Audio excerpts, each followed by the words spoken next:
there's good. Then there's sticky, sweet, spicy, double your napkins, don't even share with your own best friend. General's so good.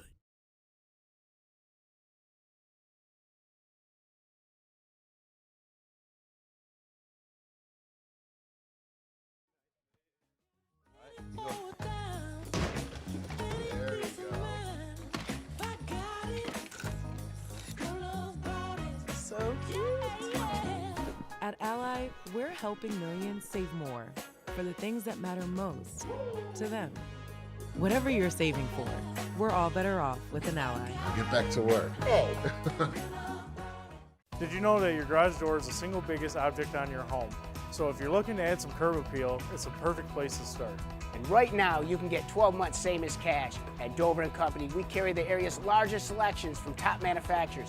And don't forget to ask about our openers and accessories. We have it all, from battery backup, remotes, keypads, and OHD Anywhere that allows you to control and monitor your garage door from anywhere with your smartphone. Dover & Company, your hometown garage door company since 1936. So you're banana bread experts. At this point. I'm Annie. I'm Morgan. And this is our banker, Dennis. Hi, I'm Dennis. They came in and were looking for financing. They needed some seed money to get the business going. I was with him when I got the news that we had gotten into our dream retailer. I said, you allowed us to get here. I live vicariously through all my customers, and this was just incredible. I could share in that victory with them. It sounds like you made that victory possible. I had a little something to do with it.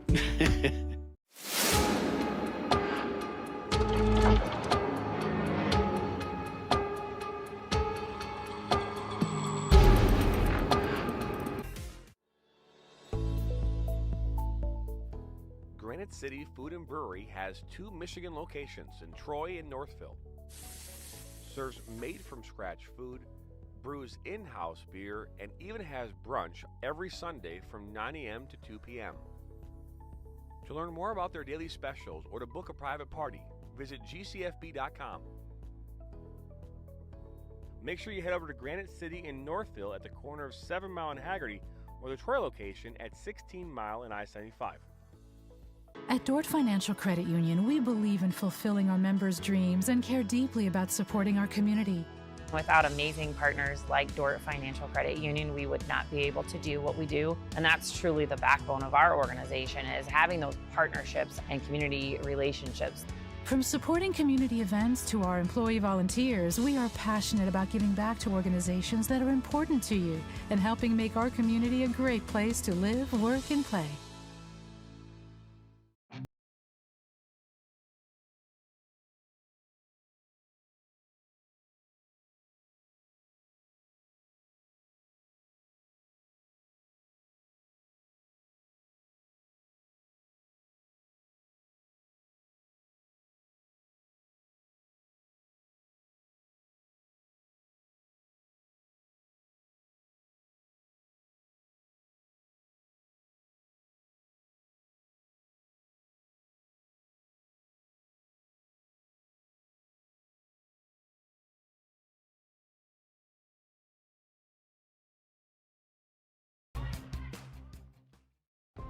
What makes Snyder Financial unique is that we're a family-run financial advisory firm. Our clients enjoy working with us because we're a family. We understand family and relationships. We absolutely find joy in building relationships with our clients. And we really want to help them feel educated and feel empowered with their planning. The level of service and commitment that we have to our clients, that's what we put above everything else. Snyder Financial, a proud sponsor of the Flint City Bucks.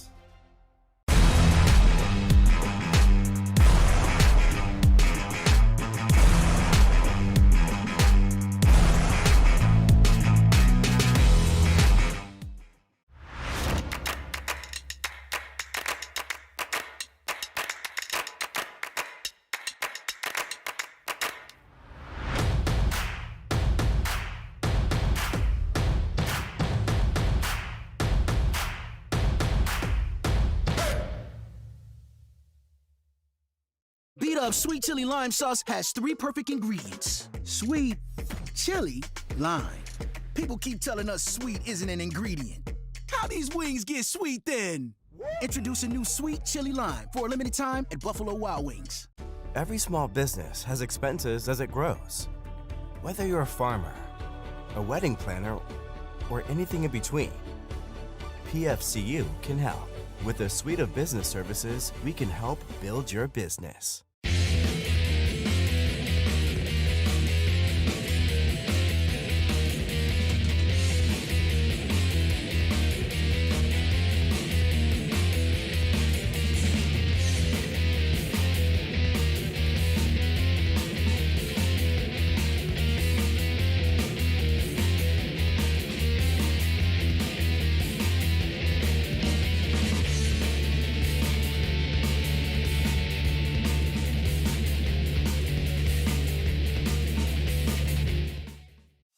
Don't just burn calories, torch those little suckers. Base Camp Fitness Troy opening up this March will help you get maximum results in half the time. Our intensity intervals of cardio and strength training will supercharge your calorie burn all in just 35 minutes. Make sure to lock in our founders rate and claim your 2-week risk-free trial by scanning the QR code on your screen. Base Camp Fitness Troy, located at 443 East Big Beaver Road in Troy, Michigan.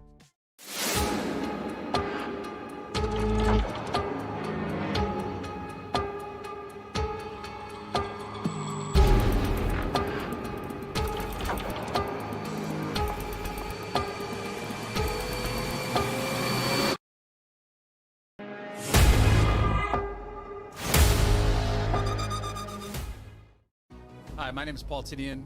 I'm with the Michigan Jaguars. I'd like to welcome all of you to Michigan Jaguars Monthly and thank Jonathan for the invitation to be here on MSN. Just wanted to let everybody know that this will be an inside look at our club, and every month we'll be providing some new hosts and maybe some new guests that we're inviting in to get a better idea of what's going on in and around. Welcome to Michigan Stars Elite Podcast provided by Michigan Soccer Network. My name is Erwin van Elst. I'm the Director of Coaching for Michigan Stars Elite, and I'm here today with our General Manager, Dan Chun. Thank you for stopping by the Michigan Soccer Network. To not miss out on any of the action, all you have to do is simply hit the subscribe button, and that way you're notified every time we bring new content or go live. Thanks for stopping by. I'm a husband. I'm a father. I'm a sister. I'm a son. I'm a brother. I'm a daughter. I'm a sister. I'm a referee. I'm a referee. I am a referee. I'm a referee.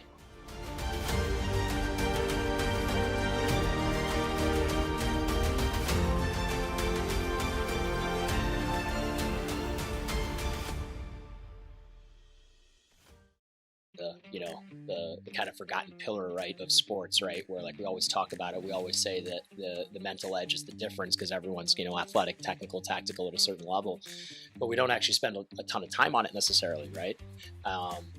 So, kind of talk to me about that. Do you feel like I can see there being huge benefits to all the kids and all the families from a just socialization and collective mental health standpoint with these conversations, and then also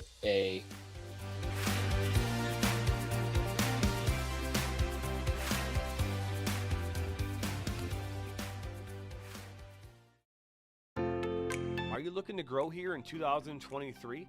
Let the Michigan Soccer Network help you and your restaurant fill more seats. Help you and your law firm get new clients. Help you and your dental practice find more patients. Find more roofing customers this upcoming summer. And to help you and your medical practice find new patients. To learn more or get started, visit MichiganSoccerNetwork.com. I work in nursing home, I work in the restaurant, and I own my own food truck. And I bank with Huntington. I used to always look at that sign, come on, own your own home. Till one day I just said, okay, I'm gonna go talk to the banker. And he didn't tell me, no, it's not possible. He told me anything was possible. And that made me feel good. Hi, I'm Veronica, and this is my banker, Roger. He's awesome. He's a good guy.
Hello, everybody, and welcome into historic Atwood Stadium on the campus of Kettering University. It is USL League II National Semifinals, live right now on the Michigan Soccer Network. Today's matchup, the Flint City Bucks taking on Ballard FC, all the way from Ballard, Washington. My name's Jonathan Turner, alongside my broadcasting partner, color commentary, making his MSN debut, Kyle Griffin, man. Welcome to the show. Thanks for having me. Well, excited to be here. We're excited to have you. We've got a great matchup here today. The Western Conference champions taking on the Central Conference champions for a chance to punch their ticket into the national finals next Saturday. And let's take a look here at the Western Conference champions in Ballard FC. They finished first in the Northwest. They beat Ventura County Fusion on Friday in epic fashion. We'll talk about that here in a minute. They're the Western Conference champions, and they have scored 51 goals and allowed 16 in their 15 matches. They're coached by interim head coach Ethan O'Neill. And let's take a look now at the Flint City Bucks, home here today for the second time this weekend. They won the Great Lakes Division. They're ranked second in the nation coming into the playoffs. They won the Central Conference on Friday over Des Moines Menace, and they scored 36 goals and allowing 11, and they're coached by Paul Doro in his first year here at the helm of the Flint City Bucks. Weather today, 76 degrees. It is beautiful. It is 400 degrees on the lower side from what it was on Friday. It was so bad as far as the heat was concerned. Kyle, thank goodness you were not here. I am 25 pounds lighter. But we have an exciting matchup here today. These two teams fighting for a chance for hardware, the best hardware that you can possibly get, the trophy that says you are the national champions. It all starts here tonight in just about 11 and a half minutes. What we're going to do is let's take a look at how these teams got here. We've got highlights from Friday night's matches. We'll line those up. I'll be back here after this.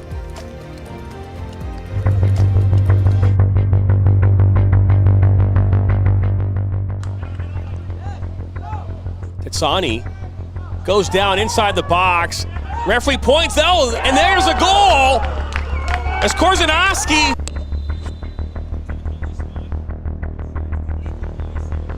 Korzanowski steps up, and of course, 2-2.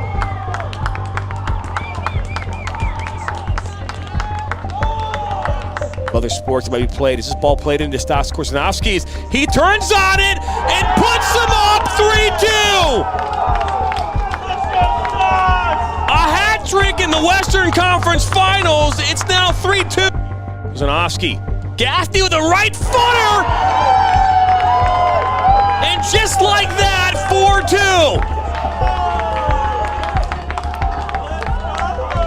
4-2. No, Farrington on his left foot. Top of the 18, cuts it back to his right, goes down. Americano put one top, and that one goes in, 4-3.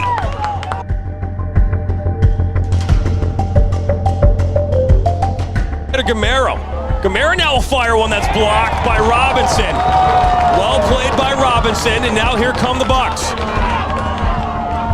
Palmer Alt, that's Creek. Oh, that's a hard tackle, but advantage it's called here by the referee. Alt into the 18, down by the end line, puts it inside, back post, and anchored! 1-0 Flint!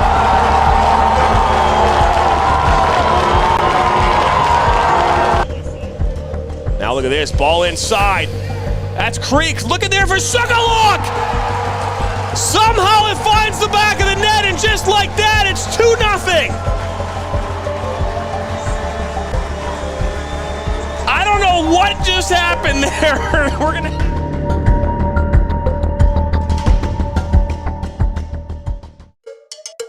There's good.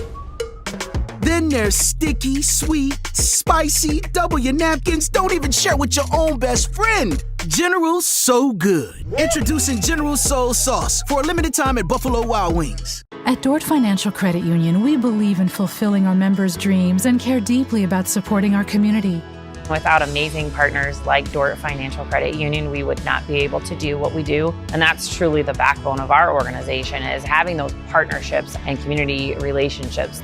From supporting community events to our employee volunteers, we are passionate about giving back to organizations that are important to you and helping make our community a great place to live, work, and play. What makes Snyder Financial unique is that we're a family-run financial advisory firm. Our clients enjoy working with us because we're a family.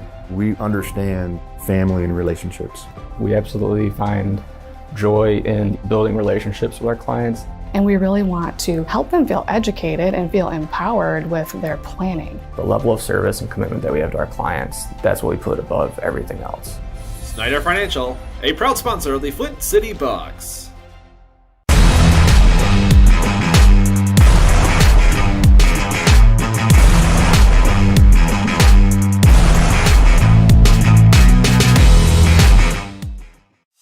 Don't just burn calories, torch those little suckers.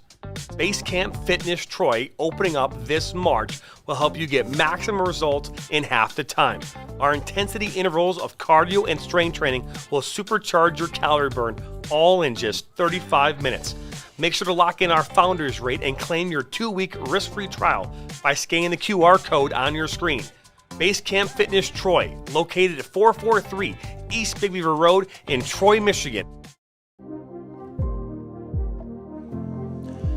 And welcome back here into Atwood Stadium. Let's take a look there at the playoff brackets, how this all got underway here just 2 weeks ago.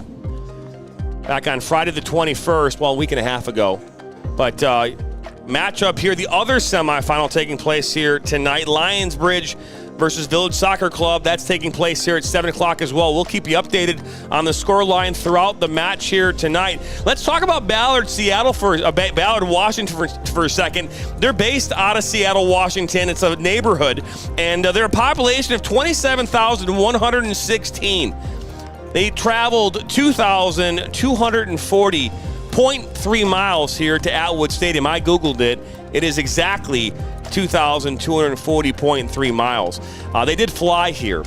It was not the furthest team that traveled here this weekend. That was Ventura County Fusion. They traveled 2,304.7 miles, so a slightly further distance for them, but they made their way here. And right now at Ruben's Tap Room, there's a watch party going on right now live in the Ballard community. We were going to try and get them in here and have a watch party come up on your screen. We were just not able to get that done, so I do apologize to those of you watching at Ruben's Tap Room. Grab a beer, get a brat. I hear they have great brats there, and enjoy the game here tonight. We'll be the hosts. We'll take care of you here on the Michigan Soccer Network, as we always try to do here. It's a beautiful night here. It's 87 degrees. We're 5.5 minutes or so away from getting all the festivities here underway. And I'm excited, Kyle. How about you? Yeah, we got a nice little breeze here. Hopefully it'll kind of make it easy for the players to keep cool, but you really can't ask for a better day to play some soccer. No, you could not. Ballard is outside of Seattle, they say, and the Bridge Keepers are the official supporters group of Ballard FC. And something when I talked with the co-founder and Sam Zizette here earlier this week, he talked about how important this community is to the Ballard FC club. He mentioned the word community in our conversation and mentioned the Bridge Keepers. We appreciate you tuning in. And they even said reporting for duty in the comments section on YouTube. So you can only watch this game on YouTube tonight. No other location for you to do that. And yeah, so, but hey, here's the deal. We're going to step aside here for one more quick break. When we come back, we'll get you the starting 11s here and get ready here for this big-time matchup. It's national semifinals live on the Michigan Soccer Network. We'll be...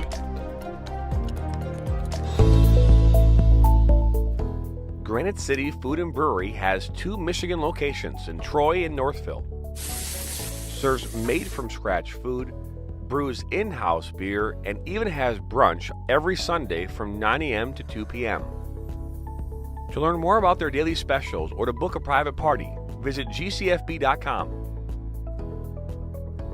Make sure you head over to Granite City in Northville at the corner of 7 Mile and Haggerty, or the Troy location at 16 Mile and I-75.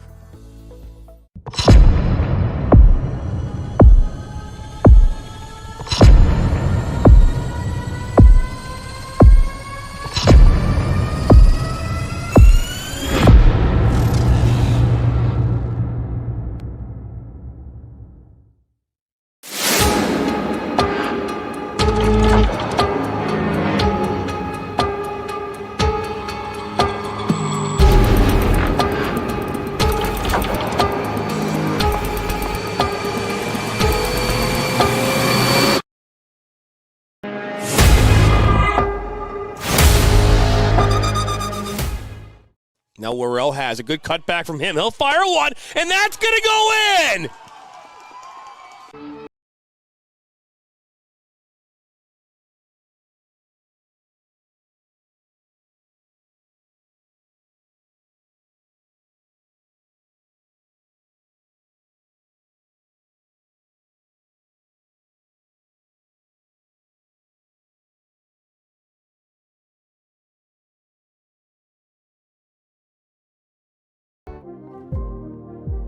Here in Atwood Stadium, 2 minutes or so here until players start coming out of the locker room. Let's talk about how these teams got here. Starting with Ballard on Friday, we talk about an epic game. My goodness, you saw it in the highlights here a few moments ago, and it was not a disappointing game. The game started off with a goal in the 7th minute from Fofana from Ventura County Fusion, and then for the next 53 minutes or so, it was scoreless. And then Juan Pablo Alvarez with a banger from 35 yards plus out off the crossbar, the far post, and in, made it 2-0. And then Stas Korzanovsky getting Ballard FC on the board in the 82nd minute, and then on a penalty in the 90th. And then in the 93rd, he scores again to give them a 3-2 lead after it was an extra time. And then the 102nd minute, Charles Gaffney got them up 4-2, and then in the 105th, a consolation goal from George Lopez, and that's how that game ended. 4-3, Ballard FC wins the Western Conference Finals and punched their ticket to this game here this evening. And then we talk about the Flint City Bucks and how they got here on Friday. They got an 11th minute goal from Michael Adedekun, an unbelievable block from Jonathan Robinson down inside the 18. They go 95 plus yards down to the other end, get a goal off Michael Adedekun, assisted by Paul Morall. And then the 46th minute, now I know that they scored it to Brendan Krieg, but it was actually, I believe, an own goal. I'm going to stick by that, but nonetheless, it's not my job. I think we both agree on that one. I mean, clear as day, off the defender's foot and right in the back of the net.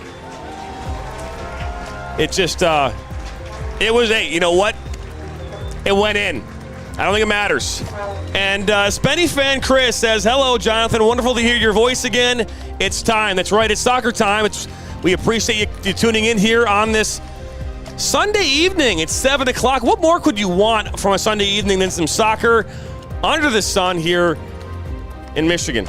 Living the dream. Living the dream it is, as players have made their way out of the locker rooms. That means we are getting ever so closer to the start of this game. And I'm excited. The starting 11s have been given to us. There's no graphic. Sometimes these leagues, they like to hold things back.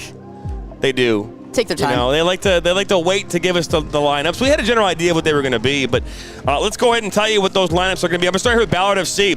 In goal, Lars Helleran, Leo Burney, Takedo Anadera, Charles Gaffney, Peter Kingston, Lacia Tetzani, Bailey Leatherman, Carlos Alvarez, and Akana Kai Briscoe, Daniel Robles, Stas Kozanovsky, and Kozanovsky had an unbelievable game, 3 goals, a hat trick. He is second in the league with 16 goals this season, a phenomenal player, and looking forward to seeing him here again in this one. And the Flint City Bucks starting the exact same way they did against Des Moines, Iowa here, Des Moines Menace, Des Moines, Iowa, on Friday. Dominic Noschenben in goal, Jalen Shannon, Jonathan Robinson, Hugo Bacharach, Michael Adedekun, Jason Shukaluk, Palmer Alt, Schneider Mimi, Brock Pickett, Brennan Creek, and Dare O'Riordan will be the starting 11 here tonight for the Flint City Bucks. And your match officials, Kevin Fakar is your center official, Audra Fullen, James Dooling is your assistant referees, and your 4th official is Jason Cross.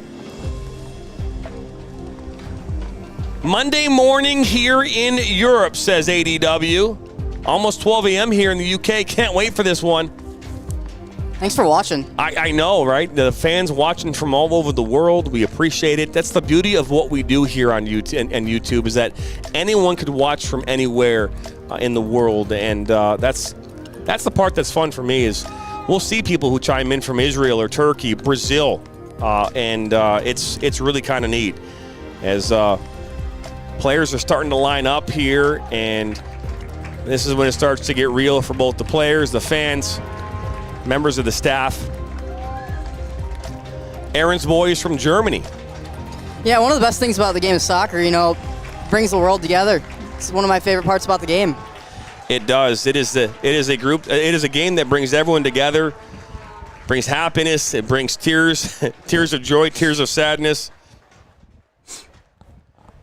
Players have made their way out now to middle of the field, and we'll let the public address announcer here at Atwood Stadium take over from here. We'll be back here after the national anthem.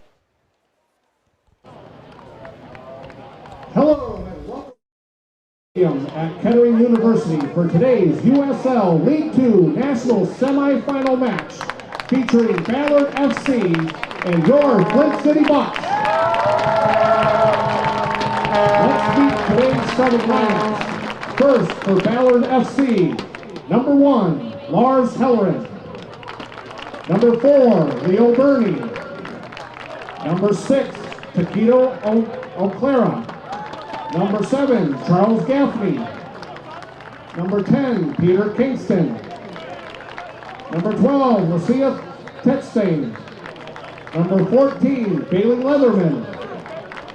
Number 21, Carlos Alvarez Ancona. Number 22, Kai Briscoe. Number 26, Daniel Robles. And number 45, Stas Korzanowski. And now, the starting lineups for your Flint City Bucks. Number 2, Jalen Shannon. Number 3, Jonathan Robinson. Number 4, Hugo Baccarat. Number 10, Michael Adetokoun. Number 12, Jason Shukaluk. Number 15, Palmer Alt. Number 18, Steiner Mini. Number 19, Brock Pickett. Number 21, Brendan Creek. Number 27, Dara Reardon. And number 32, Dominic Bessenbaum. Ladies and gentlemen, at this time, please stand and remove your caps as we honor America and those defending her. Defending our country with the singing of our national anthem. Singing the anthem today is Latina Martin from the Flint Institute of Music. Oh, say, can you see by the dawn's early light what so proudly we hailed at the twilight's last gleaming, whose broad stripes and bright stars through the perilous fight o'er the ramparts we watched were so gallantly streaming, and the rockets rattling, the bombs bursting in air, gave proof through the night that our flag was still there. Oh, say does that star-spangled banner yet wave o'er the land of the free and the home of the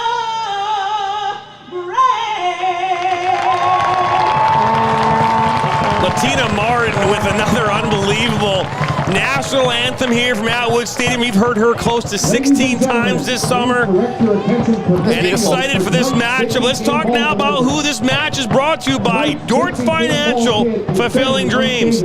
Granite City, eat good eats, drink good drinks, have good times. Buffalo Wild Wings, beer, wings, sports. Commercial graphics, creating solutions to your graphic design problems. Ali Live Sports, measure what matters. Ally Financial. When you watch the game, you change the game. Soccer Parenting Association. Let's make youth soccer better. And finally, Triviality Asset Management. Fully independent fee, only financial advice. Ladies and gentlemen, at this time, I'd like to introduce Tommy Johnson from the city of Flint. As Casa Pepista, the president of the Flint City Bucks, special guest. Come on, let's give everybody a this is Flint, so you know we came to play. We want to give a special shout out to the River Rats that have been here supporting. River Rats, come on, keep them going all right? Thank you guys for coming out. Everyone that's not from inside of Flint, the mayor Shelby really welcomes you. Have a great evening. So the question that was just asked in the comments was, who's my color commentator? Kyle Griffin making his MSN debut. He is alongside me here tonight, and we are excited about that. And I know he is as well, making his debut here this evening. Hey, let's talk a little bit about the Flint City Bucks here and the lineup that these players play in college. And Jalen Shannon, along with Jonathan Robinson, teammates at Western Michigan University. Hugo Bacharach, Indiana University. Michael Adedekun, The Ohio State University. Jason Shukaluk from University of Akron. Palmer Alt from Butler University. Schneider Mimi, Oral Roberts. Brock Pickett from Wright State. Brennan Creek, University of Kentucky. Darryl Reardon from the Michigan Rangers and from Ireland. We just saw some in the comments section saying they were watching from Ireland. And then Dominic Noshenben, who's from Sydney, Australia, goes to Duquesne University. So a solid lineup here of colleges represented here today in this national semifinal for the Flint City Bucks. Looks as though Ballard will be wearing the black kits here tonight. The Flint City Bucks will be in the white kits. Looks as though Ballard will be going from right to left on your screen. Flint City Bucks will be going left to right in those white and blue kits.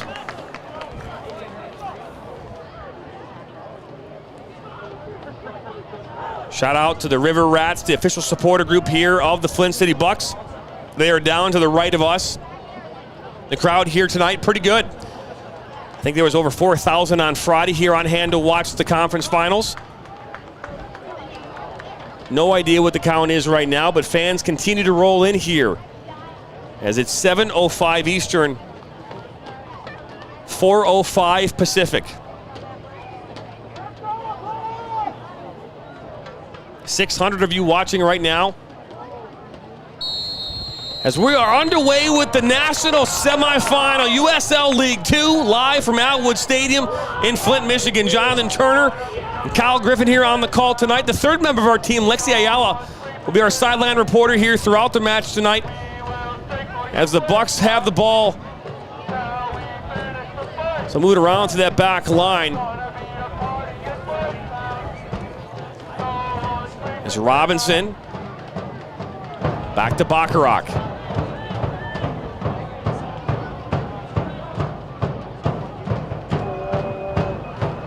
First time stopping by, hit that subscribe button, like us and share us with your friends and family. Big time game here tonight on hand. This ball up over the top. Nice It'll ball fall through. right for Shukaluk. Defended there by Anacona. Lays it back to O'Riordan, and that one will go wide. It's a good idea. Nice little combination passes there. Ball over the top for Shukaluk, and now Halloran will knock this one up, put it back in play.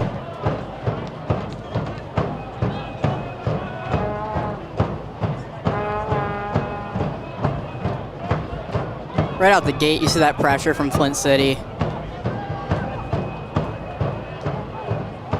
Oh, it's Halloran now forced to kick this one out under pressure. Don't want to put your goalkeeper under that kind of pressure early into a match like this.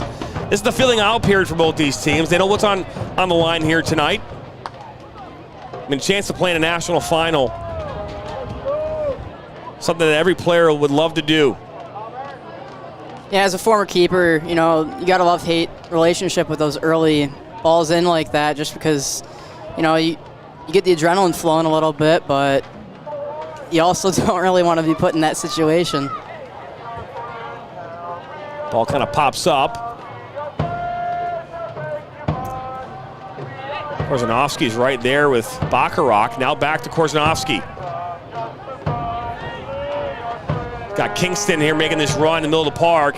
Korzenowski still has it on that far side as it will roll out and for a throw-in. Remember, if you were tuning in for the first time as well, we enjoy the comments. Keep them coming. We might even read them out here during the match. Data-Kun looking for Shukaluk. Under control, and kind of there defending.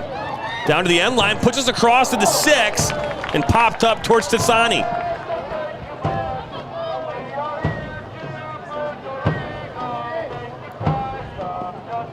Oh, good work as this was knocked out by Pickett. Yeah, 3 minutes in, you can already see Flint City's trying to set the tempo here and kind of attack and catch Ballard off guard a little bit here. Tassani played it to Leatherman. And they worked us through that back line.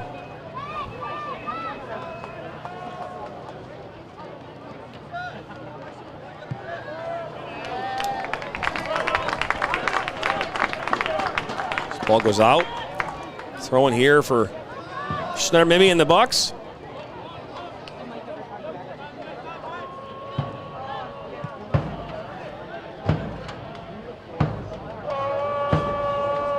So Reagan Massoud says Leo Burney is the most attractive footballer. I don't have a comment on that one.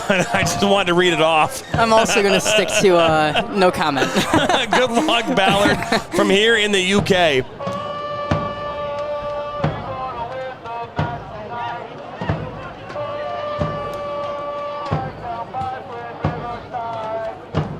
Ball on that far side. Good combination play out to Creek. And that one will be knocked out.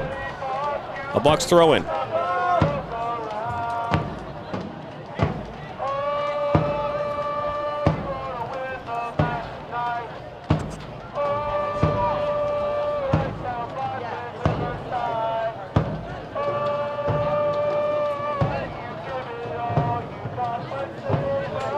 I'm liking the spirit of this crowd tonight. Yeah, they do have a good fan base here in Flint City. We are about 4 blocks away from downtown Flint. Nice atmosphere, a great farmers market.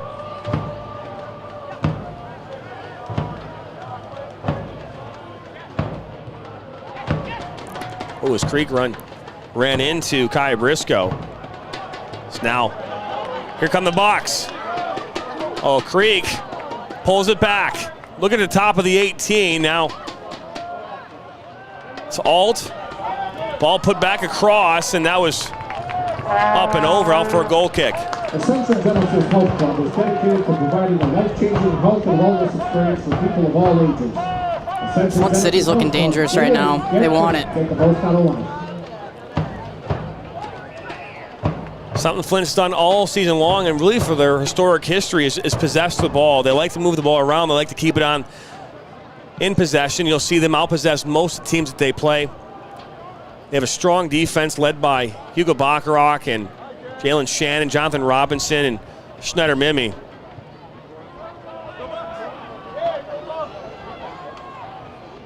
Justin Scott says, first time watching you guys, you put on a great broadcast. Well, we appreciate that. Thank you. Our goal is to please. This ball over the top for Shukaluk. Shukaluk now, he just can't get under control. But now Brennan Creek. He's got Alt. Alt put his back across. That deflects out. First corner of the match.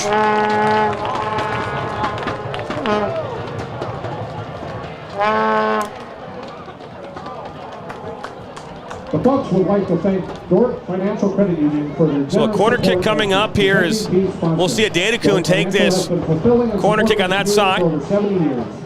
They have 10 convenient locations in Genesee, Lapeer, and Shiawassee counties. Visit Dort Financial today at dortonline.org. Ball comes in low. And Adara puts it right back out to a Data-Kun. He'll cut back down by the end line. And this one will go out for a goal kick. Something that happened a lot on Friday during our comments during the games. They talked about the pitch. They talked about how this game's be played on a soccer-specific field. And you know, anyone you talk to who plays here or is a part of any soccer game for that matter, I think would agree with anyone that says this should be played on an all-soccer turf with no lines but the soccer lines. The reality is that there's not a lot of stadiums that could handle the capacity or handle all the things that USL League 2 requires in a stadium. And that's a big factor. Is this ball from Briscoe out to Gaffney. He'll put this one in towards Korzanowski, and that one's headed away. This is the first real threat you really see from Ballard so far. So I couldn't agree more with anyone. Let's get out of the way now. No one likes the lines on the field. We agree with you. Let's move on to bigger and better things. Yellow lines. Yellow lines. There's Leatherman. Robles.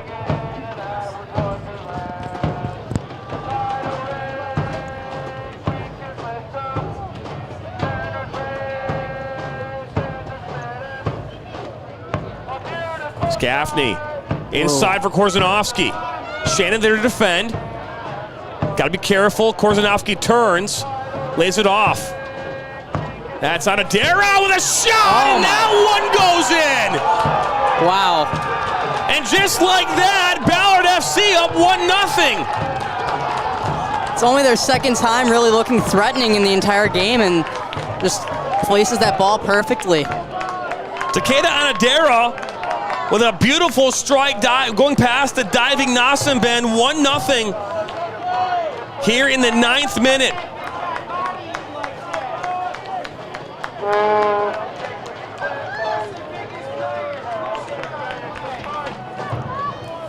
That is how you come into a very difficult stadium situation, a crowd, not a home crowd, and talk about trying to silence them, and that's how you do it. That is his first goal of the season. Talk about making a statement. Goal scored by number 10, Peter Kingston in the 9th minute. They're saying Peter Kingston. I look like number 6. So I need confirmation from that. Maybe get a replay. Take a look at that. I thought it looked like it came off number 6 too, but I mean, I do have, my eyes are getting worse on me over the years. I do know that for sure. I mean, based off that own goal call last game, you never know with these announcers. I'm gonna look. I'm gonna look back. I didn't take a look at the replay, but it wasn't on my screen. I'll take a look. Yeah, it was number 6. I get confirmed. So number 6 did score that goal.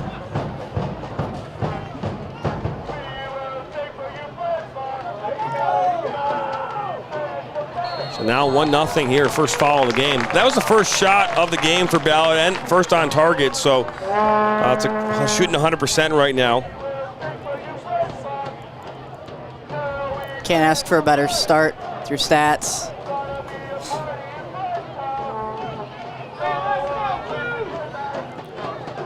So a free kick coming up here for Flint City.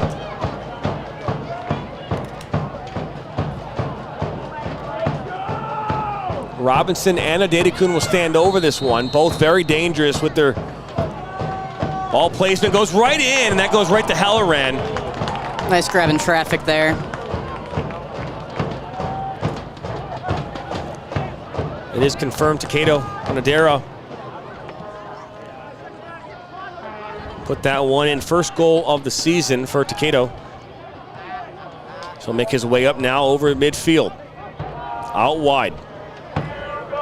It's Gaffney. That one's blocked by Robinson. It's now Alt. Gives it away. That's Robles. Now Adedekun.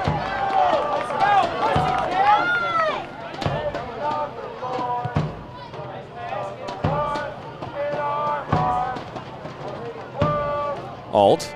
That was Briscoe, a heavy touch, and good work. This will find its way to Shannon right at midfield and settle it down and play it back to Bacharach.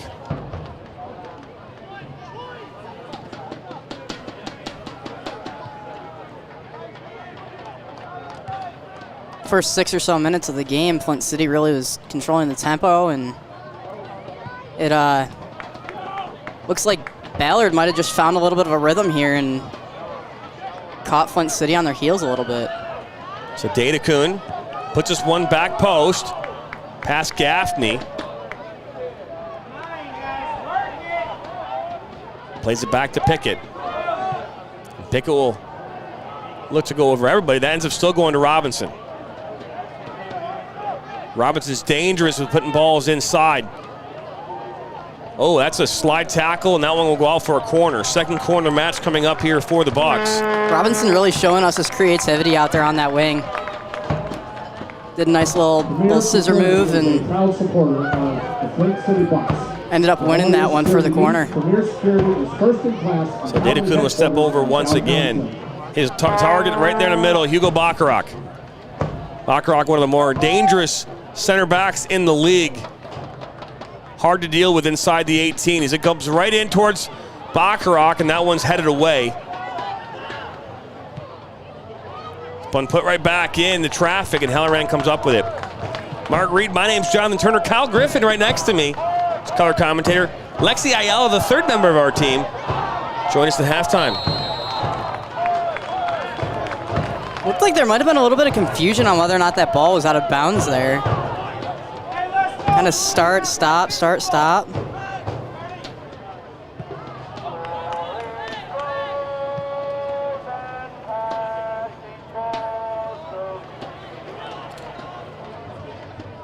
I will say this much, it's nice when you've seen a team already in a season, and it's easy to call their names when you've seen them already. I don't know if you know that. It's your yeah, sometimes there's that feeling out here as an announcer where you're kind of like, you got to figure these things out, because we don't get rosters until like 10 minutes before the game. So you can fill out the numbers all you want all day long, but until you actually see them in the 11, you don't really start practicing too much. As this ball looks to go over the top, that goes right to Creek. Now Shukaluk. A little bit tough with the names, but we'll get there. I'll keep practicing it. It's Gaffney.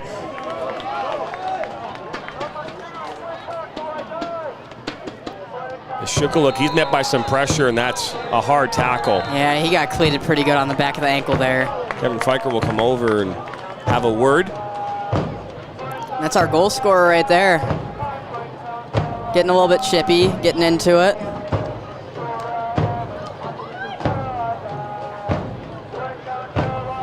"16 minutes in, this part of the match brought to you by Buffalo Wild Wings." Oh, he's in traffic. He did a good job to get out of that. That's right, Wings Beer Sports. Enjoy one of the 59 locations here in Michigan. If you are from Michigan, we'll talk about a special offer here later in this match. We get 6 free boneless wings with any purchase at participating locations here in Michigan.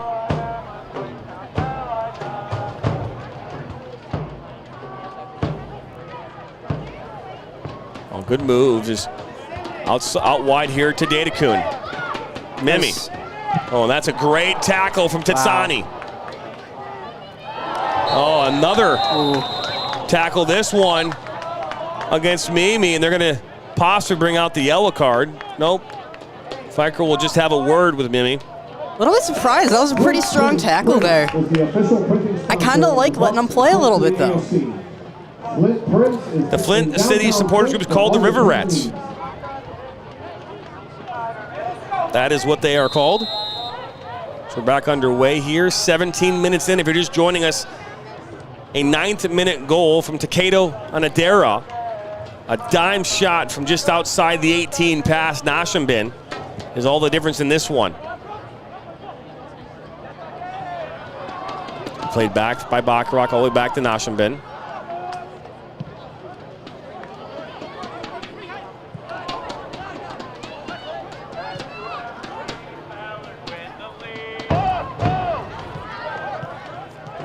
Nice little combo piece there.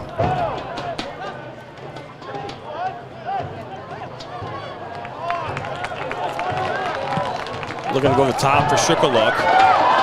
Looks to run onto it, and good win back there by Ancana. That was a beautifully weighted ball up the wing, just couldn't quite control it. I do not believe that they were a part of the original Mid-Michigan Bucks, Michigan Bucks. I believe they came about as part of their new era here in Flint. Keep in mind, the Flint City Bucks this season only allowed 11 goals here in their 15 matches. They also had Ballard only allowing 16. Look at the goal differential, plus 35 for Ballard, plus 25 for Flint.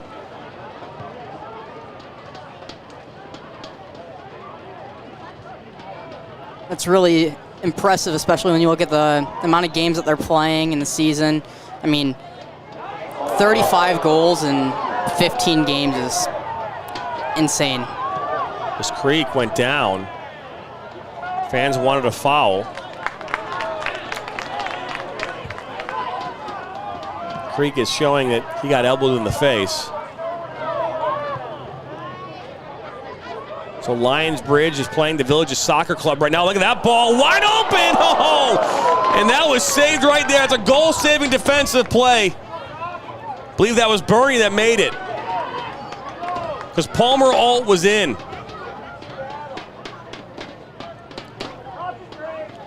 Now Robinson in that corner, Briscoe to defend. Inside to Creek, flag stays down and poked away, now Gaffney. So switch to this near side, that's Kingston. He'll settle it down just over midfield.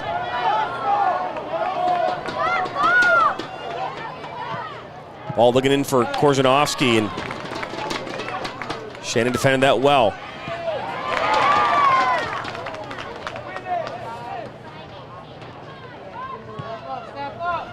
This ball makes its way back to Nashenbin. So here we are 20 minutes in, and don't know what people were thinking going into this match. I don't know if they were thinking that the Bucks would be down 1-0. But when I talked with Sam Sizet, the co-founder of Ballard FC, he talked about the magic of this team and the community, and talked about how, that what their goal was to get to a national final this season. So this is not a surprise to them and Ballard FC.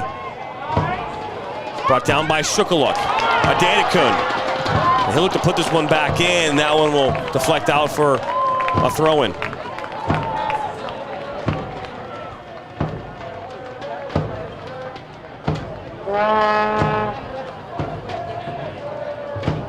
So a throw-in here deep.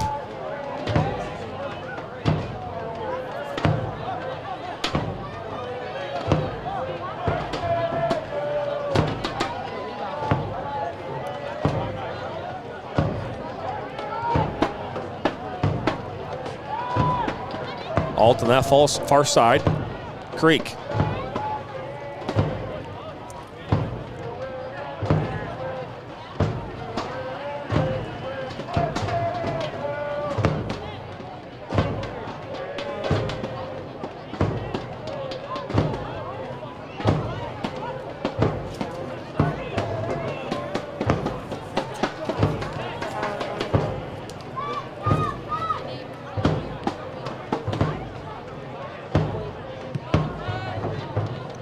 Mimi.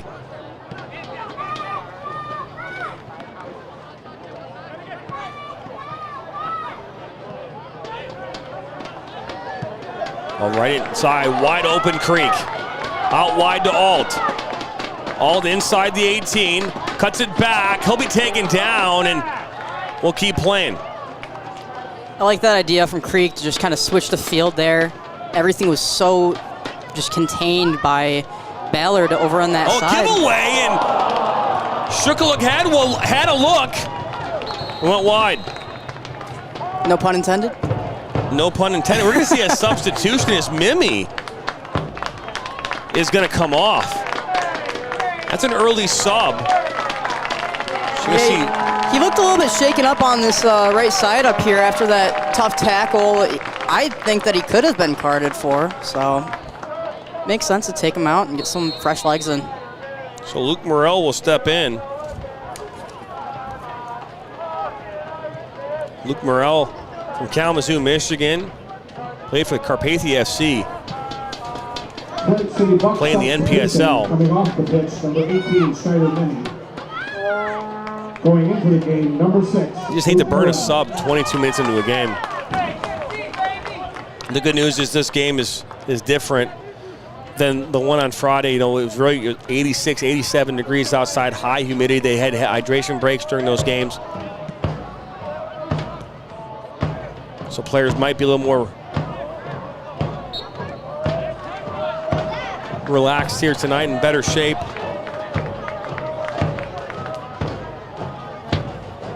Out of the two teams, I would have expected that Ballard would have been the first to kind of pull from their bench. They've played 2 games in 48 hours.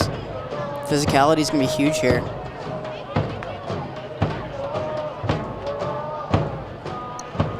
Bernie out wide. That's Briscoe. Oh, it's a giveaway. Oh, no, they're going to call a foul.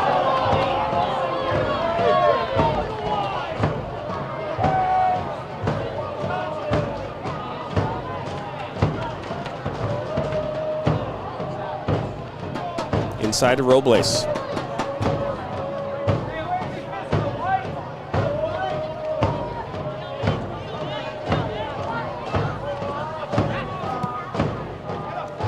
Look over top for Korzanovsky.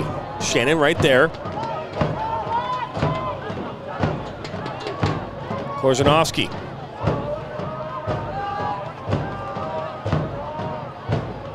Tatsoni. This one's going to deflect. Still inside the box. Going to drop right into Korzanovsky. And that one's cleared away. And out for a corner. I think Bachrach cleared that away. Korzanovsky was right there. Yeah, not much else Bachrach could have been expected to do there. Clear it out the back end is the smartest thing you could do instead of possibly putting it in your own net. Contact the Genesee Group for your logistical needs today.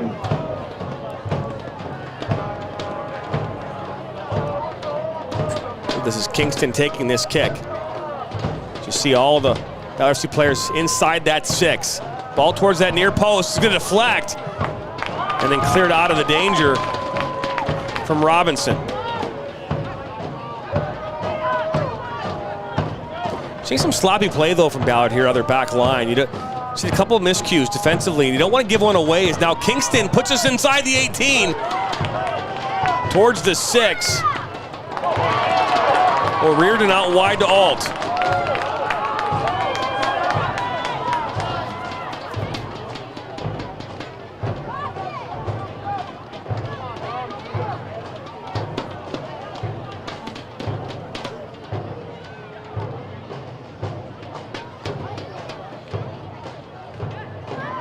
Alt looking to find that seam. It's now Morrell.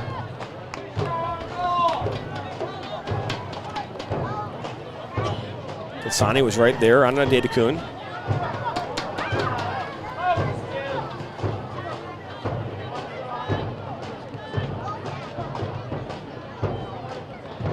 Robinson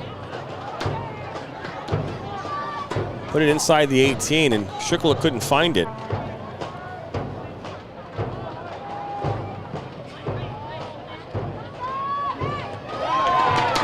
Nice step forward by Shannon there.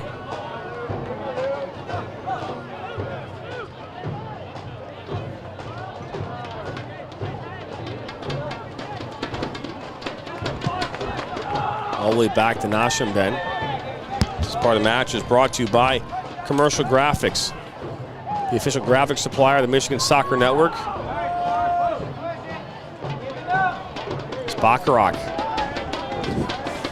on this near side. He went like 40 yards on that. That he did. Is now Adedekun. Defended well there by Tatsani.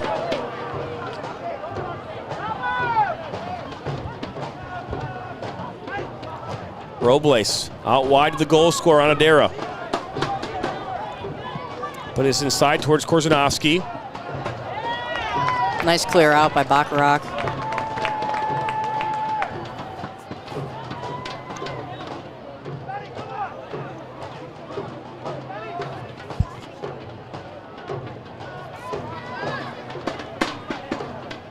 Out wide. Put inside, and Helleran comes up with it.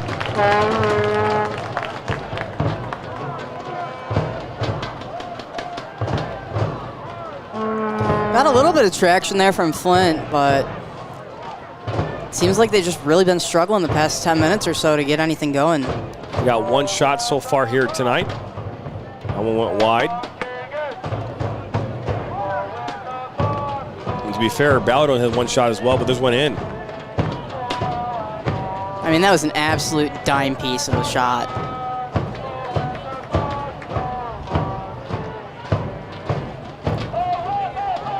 Sani into Kingston. He'll cut it back. Morrell was right there. Put just one in, ahead, back post! What a save by Nashenben. That was gonna go into that far side netting, and Nashenben reaches out and keeps this game 1-0. Really got a good hand on that.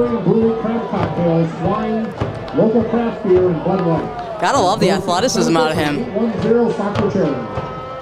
So another corner kick coming up here, second corner of the match for Ballard FC.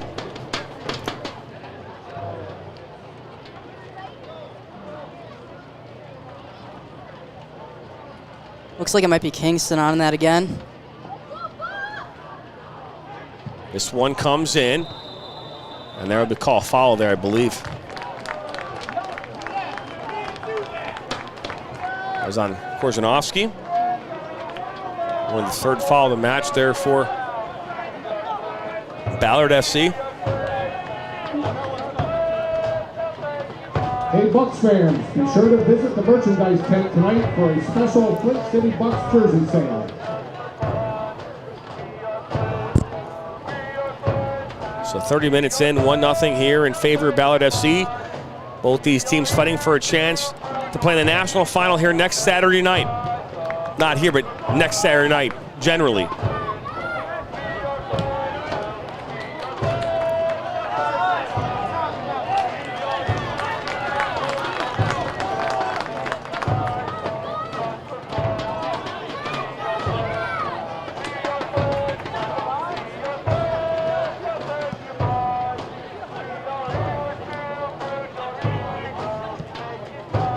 Swing this around. This will go back to Helleran.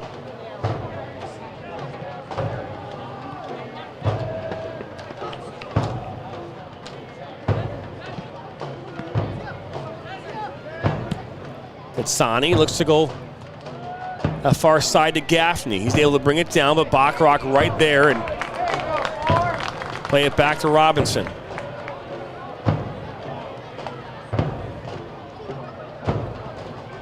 First time stopping by, subscribe to the Michigan Soccer Network. All we do is cover soccer. High school, college, semi-professional, professional.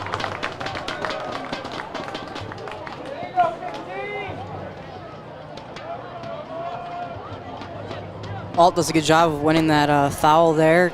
Kind of gets taken down by 2-3 players and awarded the foul. Wide down to Morrell.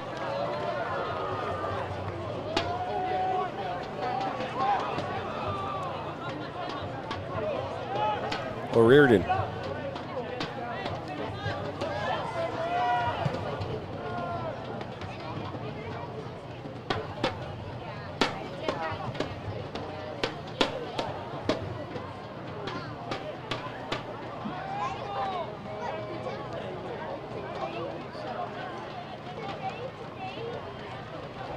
Robinson. Onodera. Oh, it's actually poked away now by Robinson. That matchup's a fun one to watch on that far side. Fresh baked bread made right in front of you. I want to remind everybody that next Thursday, Michigan Soccer Network and our crew will make our way out to Leesburg, Virginia, as we are the production company and talent for the UPSL National Finals.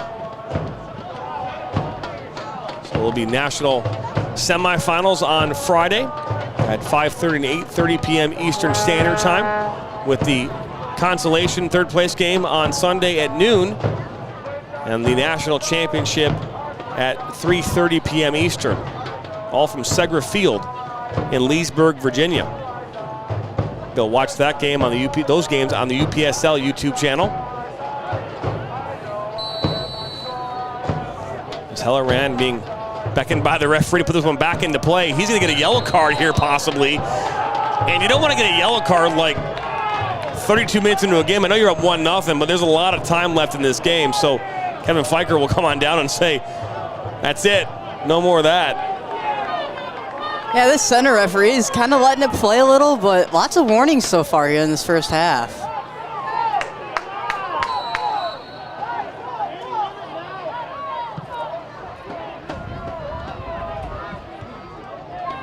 A good referee knows how to use their cards and their whistle, and the way he's communicating with these players is a way to keep this game under control. Nothing here in this game so far has been anything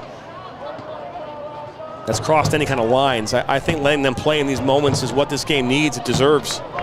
Needs some breathing room. That's exactly how I feel about any soccer game. You got to let them breathe a little bit, let them do their thing.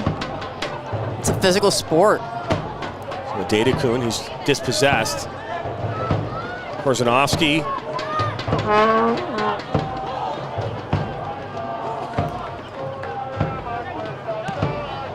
Kingston with the ball in.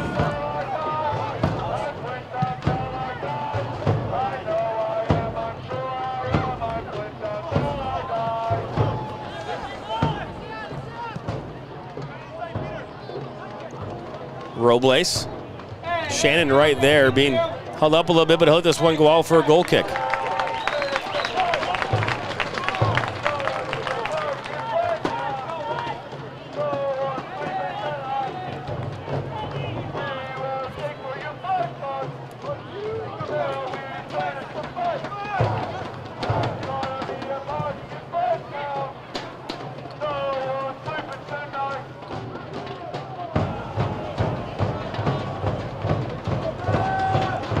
Good work on that far side. Cuts it back, taken down just outside the 18. And there's your first yellow card of the match. That one goes to Kai Briscoe.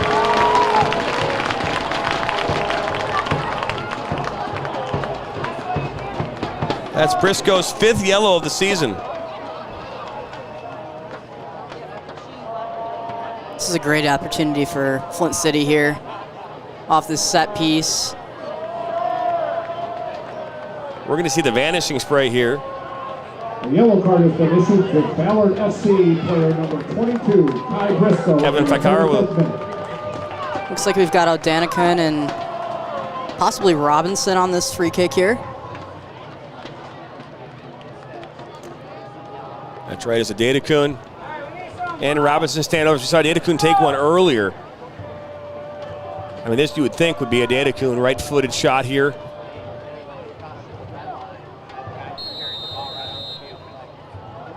Dadekun will put it up and over, off.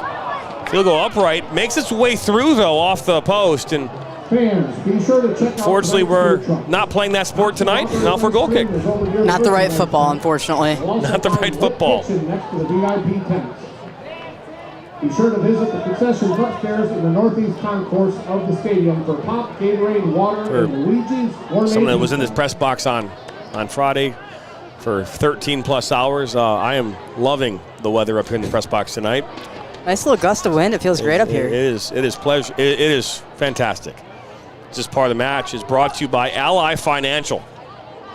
Whether it's banking, investing, home loans, or auto finance, nothing stops us from doing right by you. Ally, do it right. Visit ally.com today. Morrell will look to chase this one down. Slide tackles it out, a touch. What a great win there.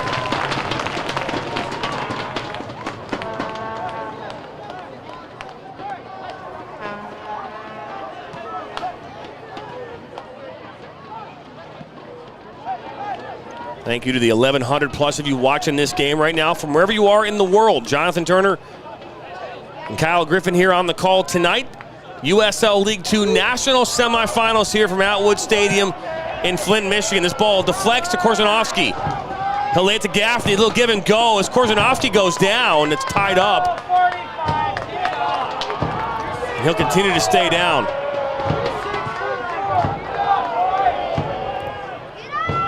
Still kind of figuring it out is Korzanowski, but now he's up. And Gaffney. And that one last touched and out for a goal kick.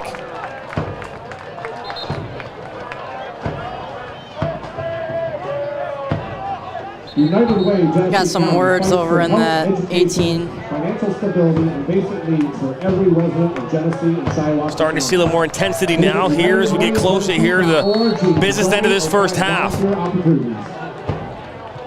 Yeah, Korzanowski definitely thought that was a PK. Upset that it wasn't awarded to him, but... Saw a number of times in that game on Friday where Korzanowski met with pressure going down. A number of other players from Ballard going down looking for penalty shots. Finally, one came in the 90th minute. And Korzanowski put it home to equalize that match that sent it into extra time where they won it later on. Scoring 4 unanswered goals in 20 minutes. Bacharach there runs into the back of Korzanowski, and that might be a little retaliation for what happened with that conversation between Shannon and Korzanowski here a few moments ago.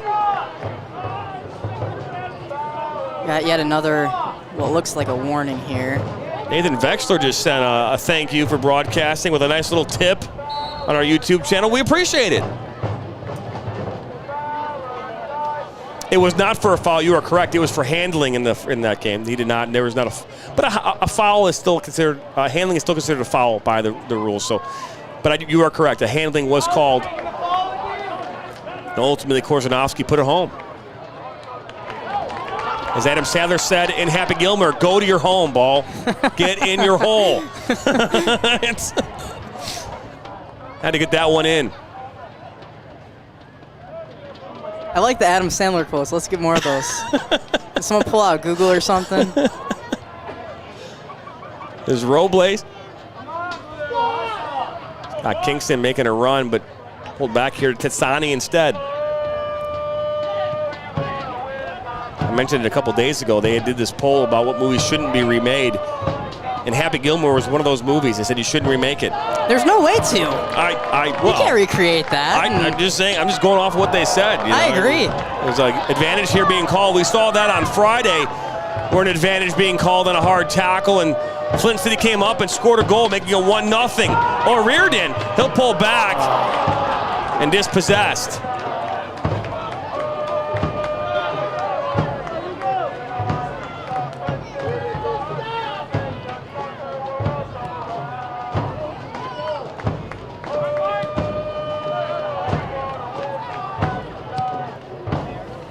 Robles. That's Gaffney. Oh, he's looking for Korzanowski, and that one, he'd been offsides anyways.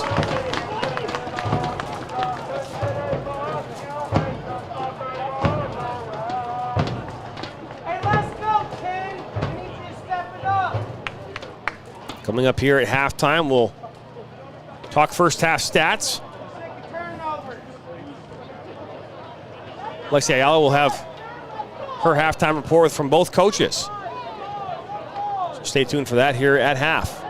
As Shukaluk turns the corner and he'll go down, and I don't see the referee calling that one.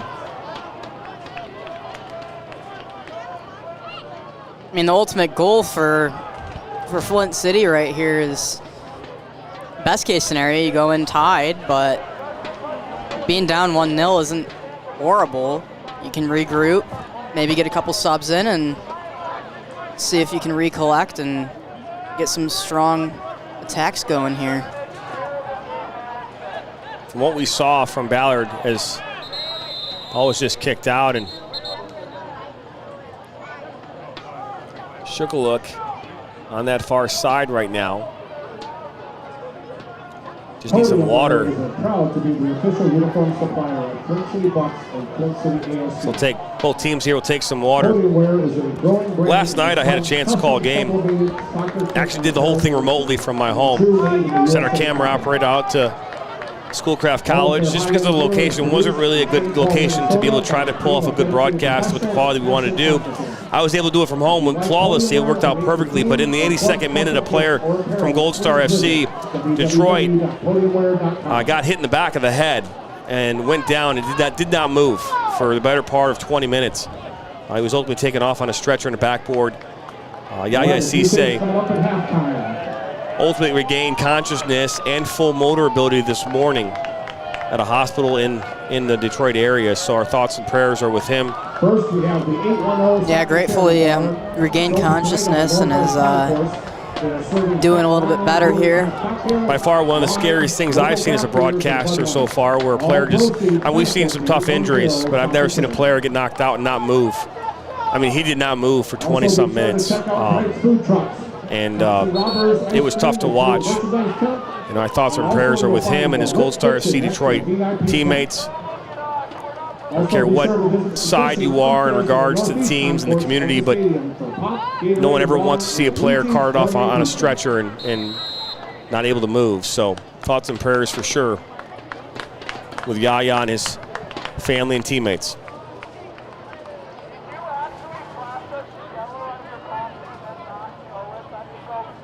So Halloran plays it out here on this near side.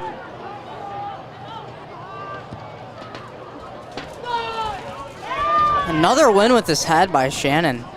Should have kept tally of those. He's winning a ton of them. Tatsani gets through that. Let's go to the top. Korzanovski's right there. Can he put it under control? No, he can't. Now Nashiman will come over. Bring it down. Looks like Baccarat kind of got that with his toe a little bit. Was able to poke it back and not have it be a penalty for hitting it back to his keeper. Got a little bit lucky on that there. 45th minute. We'll let you know how much stoppage time when we're informed. I mean, with a couple of the injuries and we had a couple subs, my guess is somewhere around 2 minutes.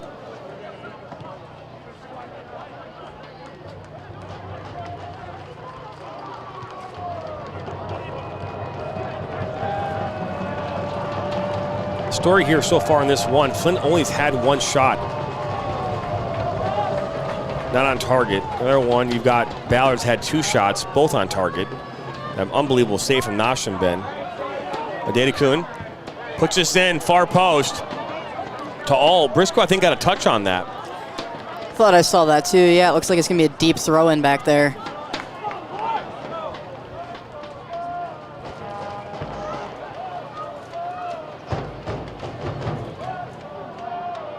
Well, they're going to say, I think 1 minute is what's going to be given as far as stoppage time.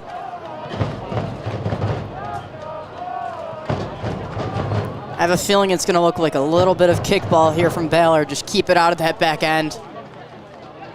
Brought down. Back over for Creek. Down by the end line, met there by Bernie.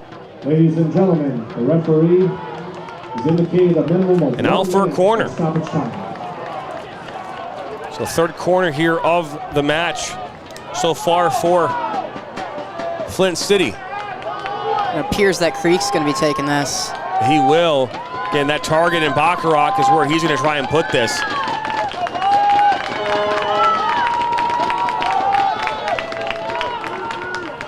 Ball comes in. Oh, right there, Morale! And that one is cleared out. That was a wide open look. And that one is going to go out. I think last touched off Ballard. This will be the last opportunity here of the half. A wide open look for Luke Morale. If that got through traffic, that would have gone in. Absolutely. There's no way that keeper would have seen that with all those feet in there and those legs. Morel throws a long throw in right towards Halloran. Oh, wow. And he'll make the grab. Great grab in traffic.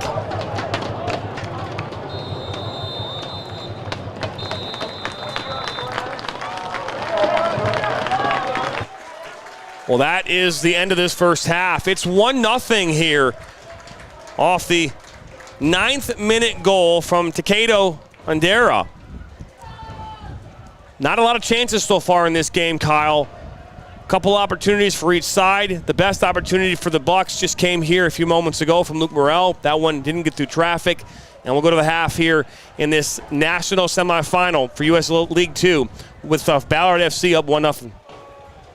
Just got to get better on the transition from Flint, and Ballard just going to keep pressing.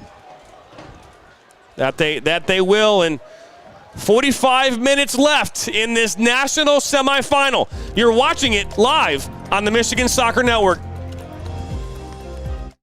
I work in nursing home, I work in the restaurant, and I own my own food truck.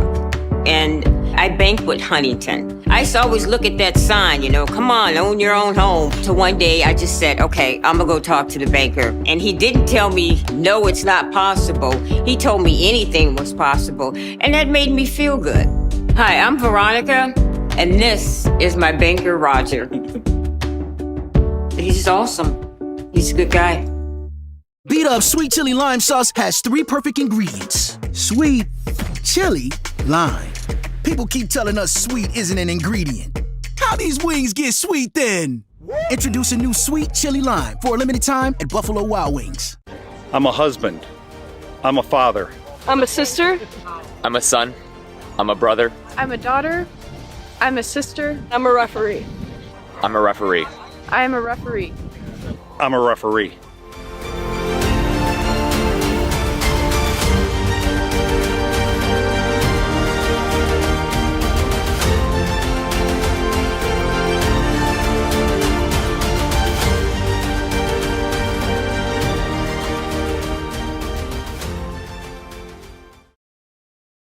Do it. Come on, Dad, get me. Ooh, nice play. All right, go. There you go. So cute. At Ally, we're helping millions save more for the things that matter most to them. Whatever you're saving for, we're all better off with an Ally. Get back to work. Oh.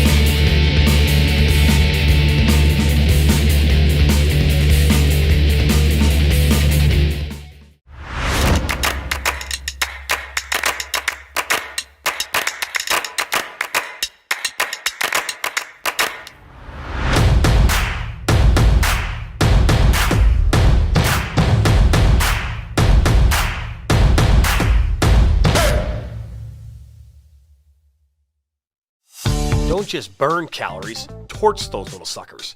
Base Camp Fitness Troy opening up this March will help you get maximum results in half the time. Our intensity intervals of cardio and strength training will supercharge your calorie burn all in just 35 minutes. Make sure to lock in our Founders Rate and claim your 2-week risk-free trial by scanning the QR code on your screen. Base Camp Fitness Troy, located at 443 East Big Beaver Road in Troy, Michigan.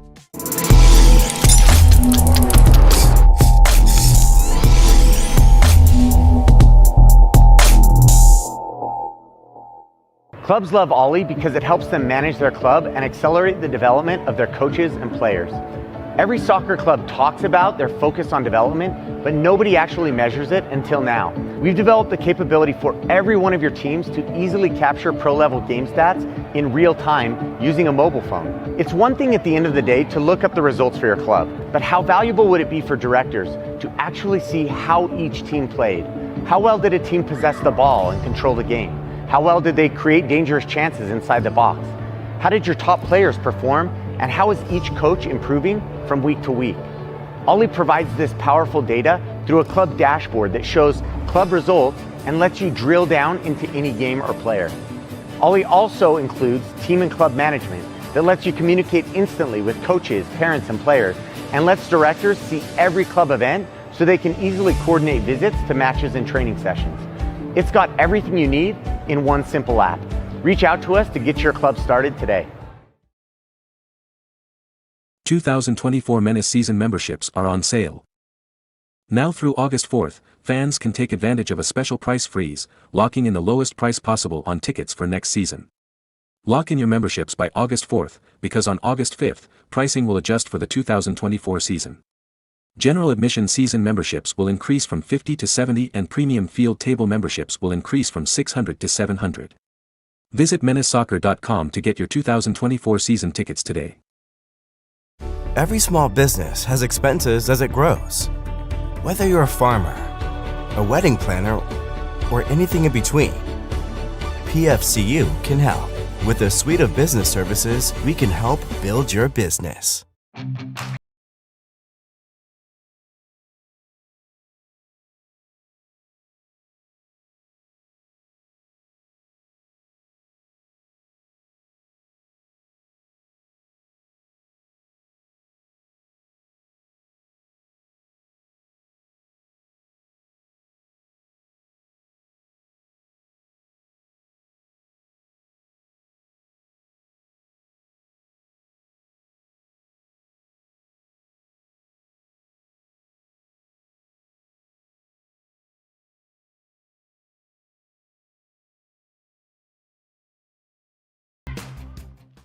Beat Up Sweet Chili Lime Sauce has 3 perfect ingredients. Sweet, chili, lime. People keep telling us sweet isn't an ingredient. How these wings get sweet then? Introduce a new Sweet Chili Lime for a limited time at Buffalo Wild Wings. Are you looking to grow here in 2023? Let the Michigan Soccer Network help you and your restaurant fill more seats. Help you and your law firm get new clients. Help you and your dental practice find more patients. Find more roofing customers this upcoming summer. And to help you and your medical practice find new patients. To learn more or get started, visit MichiganSoccerNetwork.com.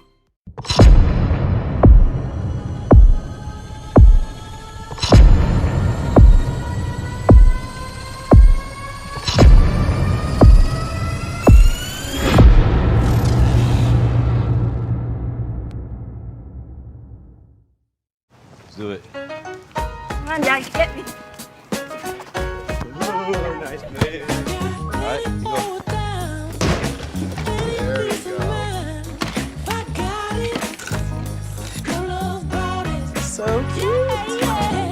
At Ally, we're helping millions save more for the things that matter most to them. Whatever you're saving for, we're all better off with an Ally. Get back to work. Hey.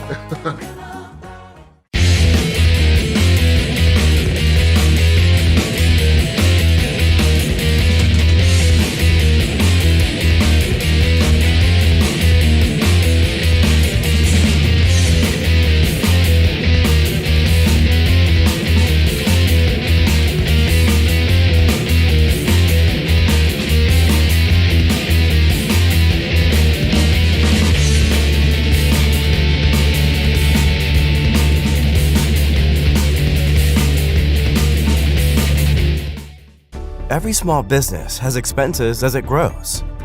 Whether you're a farmer, a wedding planner, or anything in between, PFCU can help. With a suite of business services, we can help build your business.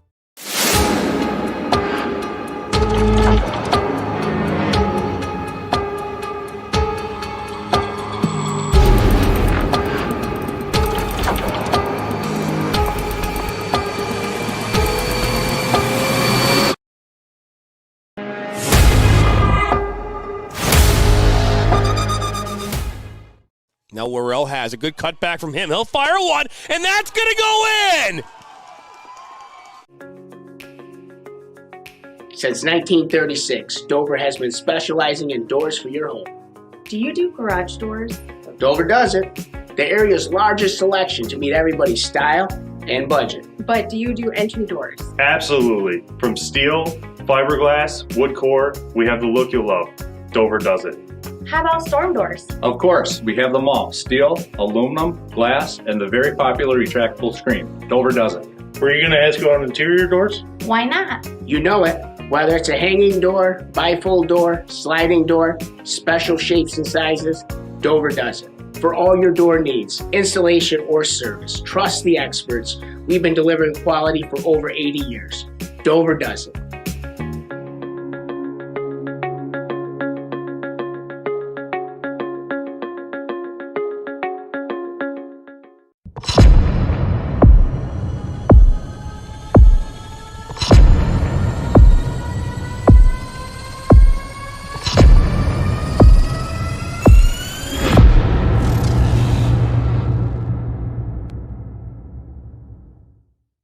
I work in nursing home, I work in the restaurant, and I own my own food truck.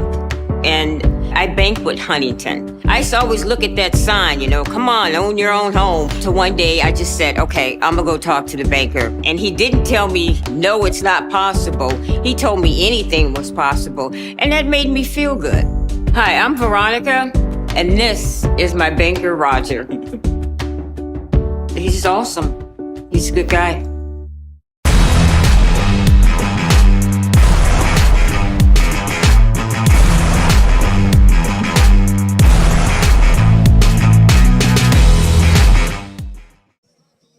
Thanks, Jonathan. I talked to Flint City's head coach, Paul Doro, at halftime, and he told me that the team's first half of action is completely uncharacteristic to how they typically play. He said his team isn't putting enough pressure on defense against Ballard FC. He wants to see them get behind instead of settle for staying in front. He also wants to see more movement in front of the ball on offense so that the team can push more players up in transition, get things moving more quickly on offense. As for Ballard Seattle FC, this is a team that has been battle-tested and proved that they can overcome adversity time and time again, and it starts at that head coaching position. Interim head coach Ethan O'Neill actually took over the top spot at the end of June after previous head coach Jason Farrell took a huge opportunity to go to Seattle University, and since then, Coach O'Neill said that this team has been such a player-driven, leadership-led team that he lets them just go out and do their thing. He wants to continue just seeing them play and be themselves. Jonathan? Thank you, Lexi. I appreciate it. Great job as always. And, you know, yeah, I mean, the way we saw the Bucks play there, just not having any shots in the first half, only having that second shot really in the last minute of the first half. Very uncharacteristic of the Bucks. On the flip side, Ballard, we've seen that they've started slow in a lot of their games. In this one, they started off quite quick, getting a 9th-minute goal. So we saw them come from behind in that game on Friday. And now the Bucks here have not a tall order, but they have a task at hand here to get back in this one, down 1-0. And, you know, again, Kyle, looking at this first half as a whole, you know, again, there were not a lot of shots. In total, 4 shots in the first half. The difference maker, that 9th-minute goal from Takedo Andera, and that's all the difference in this one right now. If we look at the matchup taking place right now in Virginia, as we're seeing it right now here, the Lions Bridge FC taking on the Village. That's 0-0 here right now, and they're just entering the half. So, yeah, I mean, you can't ask for much more out of Flint's goalkeeper, Nashamben. Absolutely incredible diving save. Little bit further into the first half and got a paw on it and ended up saving from being down 2-0. You just got to do better on transition if you're Flint out there. I mean, otherwise, I think they're playing pretty well. Just that transition from Ballard is kicking them in the butt. That it is, as we're just a minute away here from getting things back underway here in this second half. As Kristen Dallas says, we do miss Coach Farrell. Though, yay for Seattle. Ballard's so good they can survive losing the previous head coach. So again, thank you, Spenny fans. Chris, halftime, Lions Bridge FC 0, the Villages Soccer Club 0. We are live here from Atwood Stadium in Flint, Michigan. This USL League 2 matchup between Ballard FC, who traveled 2,200 miles from Ballard, Washington, a suburb of Seattle, to play in this matchup here earlier this week. A watch party going on right now at Ruben's Tap Room in Ballard, which is known for their brats and their beer. A shout out to all of you watching from your watch party. Up the bridges is what they say. You can hear the River Rats. Supporter group here for Flint City. Do not believe that there were any changes here at the half. There was one change as we're being notified of. I'm sure they'll text it to me. As we're back underway here from Atwood Stadium as the ball goes right back to Noshimbin. Substitution. Coming off the field, number 10, Michael. Thank you, a suburb of Seattle. I thought I said suburb of Seattle, didn't I? I thought you did, yeah. No, they're saying a suburb of Washington. I don't know. I keep getting conflicting, comments in the comment section about what Ballard is. It is a city nonetheless. We're somewhere in the Seattle area. The vicinity of Seattle. It's seriously not a suburb. It's a again, like I think we were talking, like it's maybe like a city within a city. Okay, yeah. They say a population of 27,000, so well, that looks like Malik Henry's entered the pitch here for the Bucks. As Creek goes up, and that one goes right at Hellerin. It's a neighborhood, so it is not a suburb. It's a neighborhood. I apologize.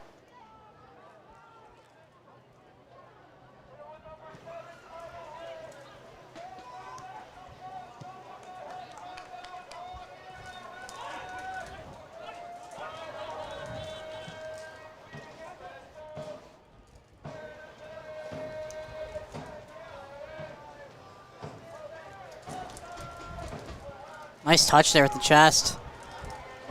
Henry goes down, and now Pickett's keeps going. That's Tetsani.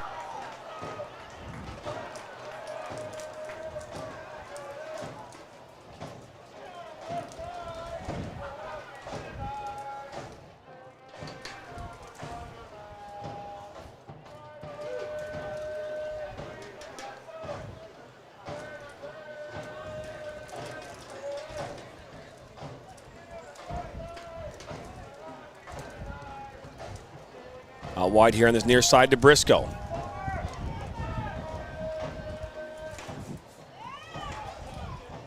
Last touch there by Briscoe.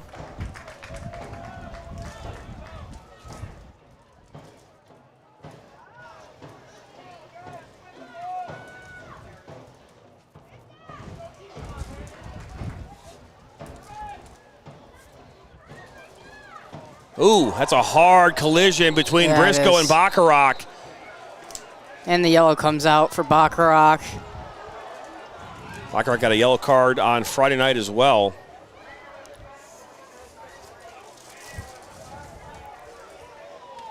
Hard collision there.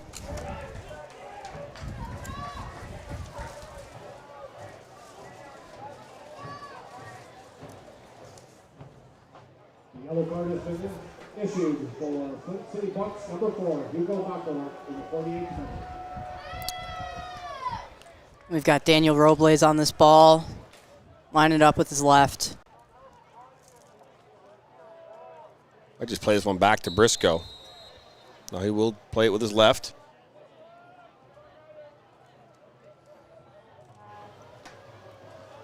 It's just ball one put in.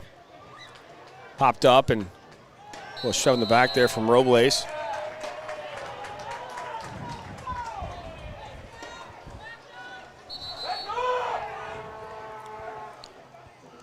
I really struck a nerve there with implying that Ballard was a suburb, so excuse me for my ignorance in that moment. Yeah. I do have it here. It does say Ballard, Seattle is a neighborhood of Seattle, Washington. So it's a hip waterfront neighborhood with trendy restaurants, indie shops, bars, and craft breweries. And it's centered on historic Ballard Avenue. So we apologize to the state of Washington. That's our bad. Specifically the community of Ballard. This one back now by Robinson. Still has a right-footed shot near post. That's touched and saved. But I think that one might have gone out. The referee is now saying it did.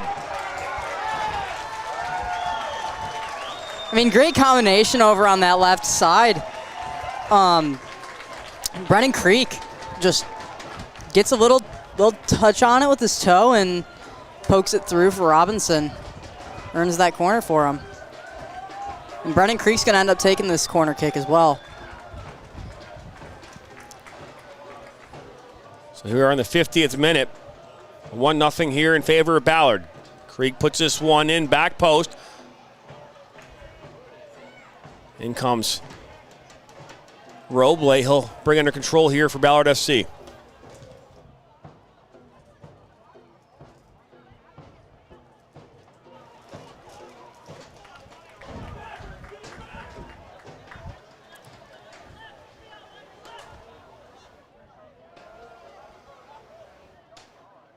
Somebody actually declined our apology.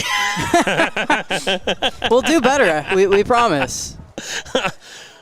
Like, apology declined is what they said. So as Henry now for the Bucks cuts it down to the end line, puts us back across and right into the arms of Halloran.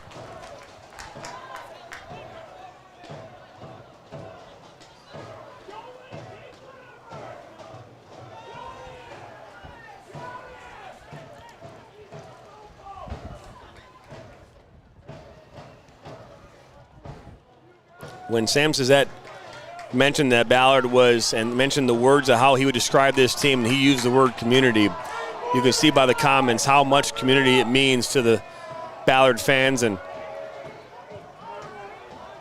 as they're all watching right now from Ruben's Tap Room. Right here in Flint, we have a unbelievable game going on right now, 1-0. It's the home of the Flint City Bucks. They play in the Great Lakes Division. Henry now. This one put in towards Creek. He'll touch it back here for Shukaluk. They're looking for a handball. They're not going to get it.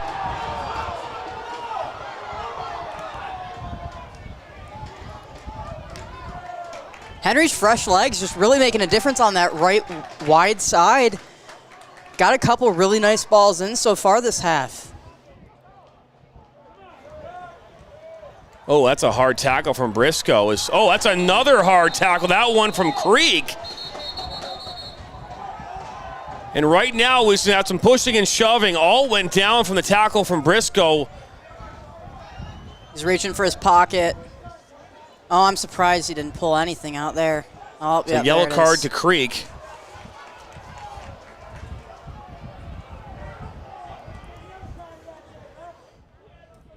And you like to think that Briscoe came in. He's already on a yellow. Yeah, I'm a little bit surprised that he didn't do that both ways, but maybe he had some justification for it in his head, that ref.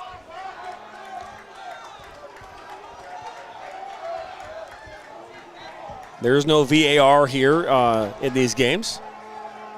We did offer to him before the game, though. They said no.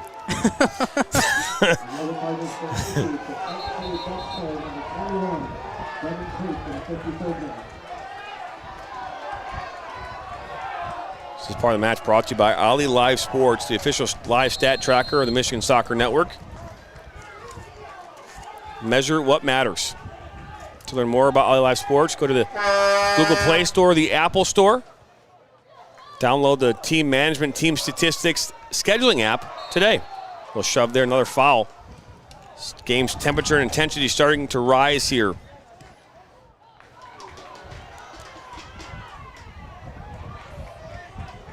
It's Creek into the 18, cuts it back on his right foot.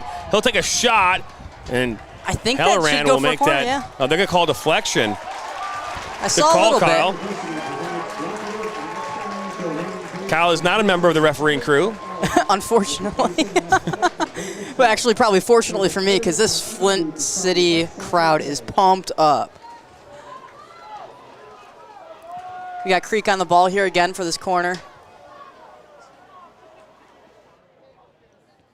So this ball goes in back post.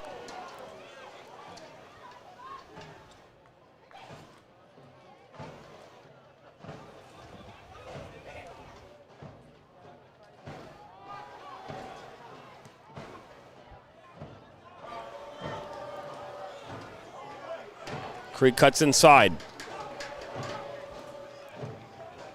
Seeing a lot more intensity here, a lot more opportunities from the Bucks here in this second half. Ball goes back post. Back to Shukalok, and he'll put this one up and almost out of the stadium.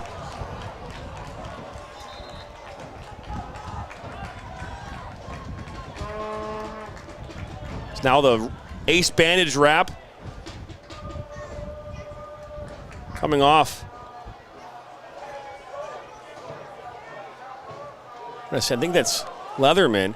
This part of the match brought to you by Ace Bandages. Where's our graphic when we need it? No click graphic? All right. I don't have an Ace Bandage graphic.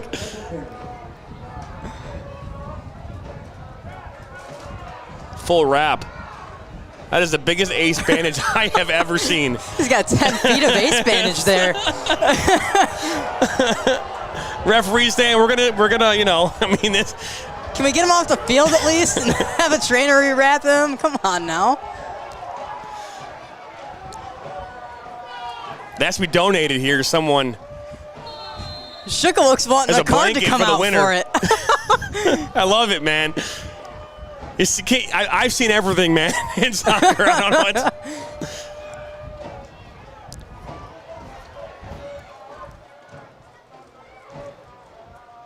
Oh, look at this. Reardon right at the top of the 18, and he'll put one just past that far post. Yeah, Henry on that right side is really making an impact first 10 minutes into this half. Crowd starting to get in this more, and Flint's a wonderful community here for the Flint City Bucks.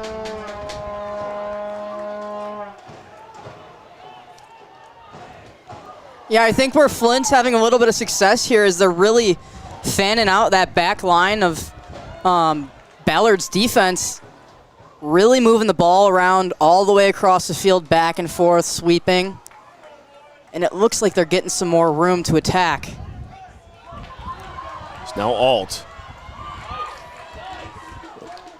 Get that on the strong side. You would have thought maybe Creek would have possibly foul called against the Bucks, but he came back on the strong side. You want to maybe have him turn there and go inside.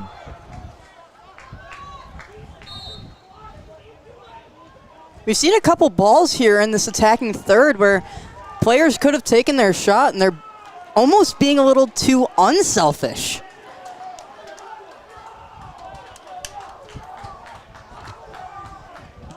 See Ethan O'Neill telling his team to settle it down a bit.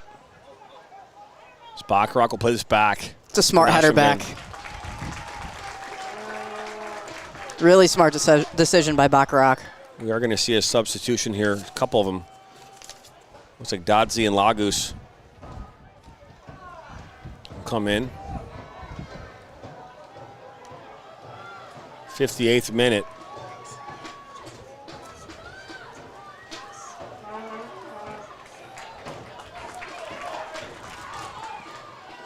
Cut back by Robinson and given away by Gaffney. All given away. Intercepted by Briscoe. Briscoe with the fancy footwork there. The field has gotten way smaller than what it should be. We're seeing all these balls being played right now inside of about 30 yards, and now Bacharach looking for Krieg. That had to go out wide here to Alt. Yeah, right when I said those sweeping balls across the field, it's like we almost stopped seeing it there for a few minutes. Robinson, taken down by Korzenowski. Only 9 fouls in that first half. Already in this one, we have got 6 in the second half.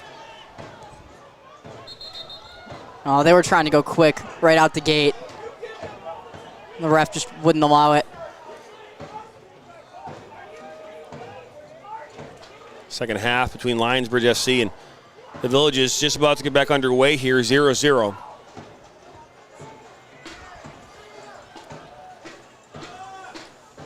Robinson will take this kick. Puts it up and in for Bacharach, and Tetsani is right there. Pickett's tied up. A little hitch kick. This one knocked out. So again, we're going to see Dodsey come in, as well as Lagus.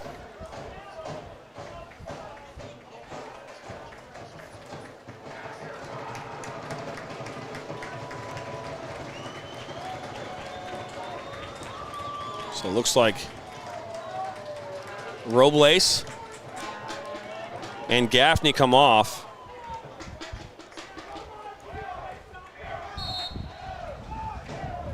Allen substitution and off the pitch from the 26. Daniel Robles. Ball thrown in and just given away. Now Kingston. Dispossessed. Now Shannon. Looking for Alt, and that's won by Briscoe. And you're seeing Flint now playing this high line. Now hold there called on Kingston against Bachrock. Will play quick. Out wide here to Robinson. This one cleared away. It looks like a goal just took place. The Villagers are now at 1-0 in the 46th minute.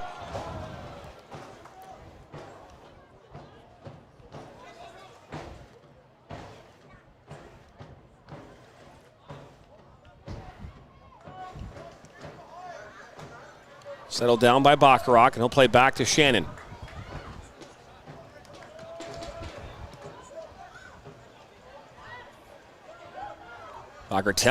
Double team, then he'll pull down Lagos. And the referee is saying, hang on. It was Bacharach that was fouled first by Kingston, and then naturally, of course, when you're getting fouled, you foul somebody else. That would have been a really smart foul by Bacharach. Would it have been called on him? Well, it would have been, but he would make a second yellow card, and then he'd be done for the night. Don't want that to happen.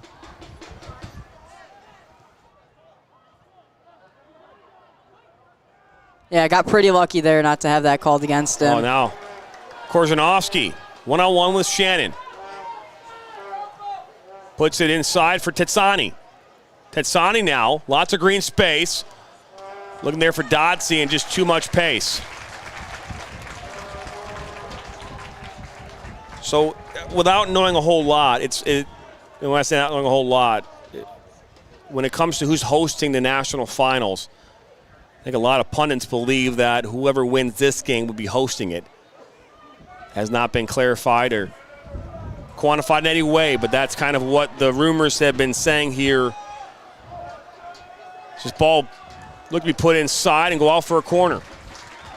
Yeah, Flint just consistently winning that right-sided matchup that they've got.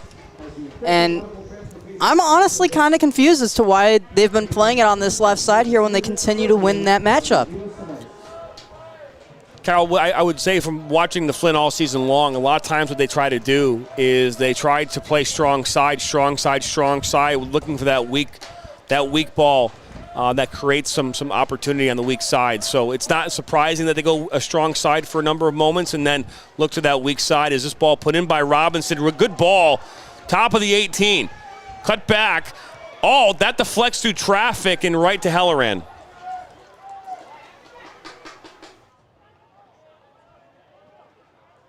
I guess that's fair. You don't want to keep it on that weak side that entire time.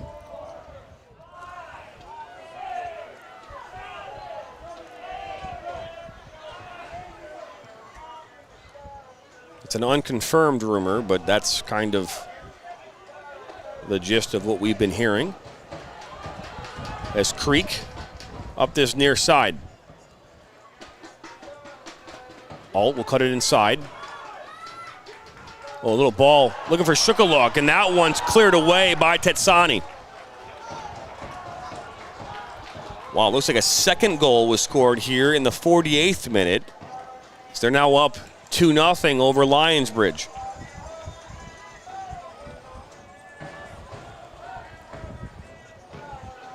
'65th minute.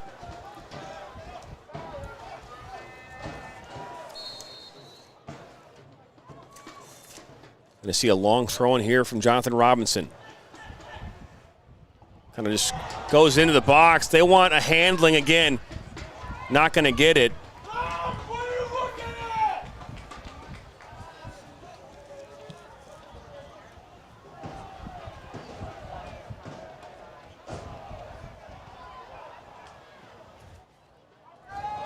This Korzenowski is wide open. I'm sorry, that was Lagos.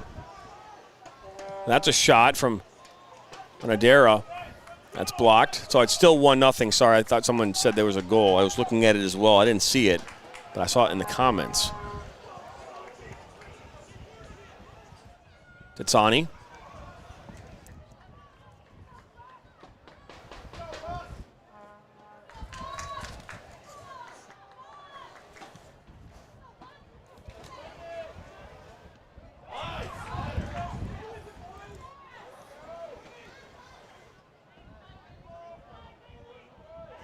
Alt by Briscoe down to the end line, into the 18, and that one out for a corner. Well, for a corner.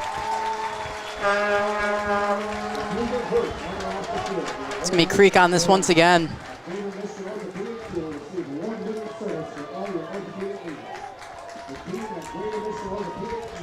Back to Robinson. Robinson puts one in right at Halloran.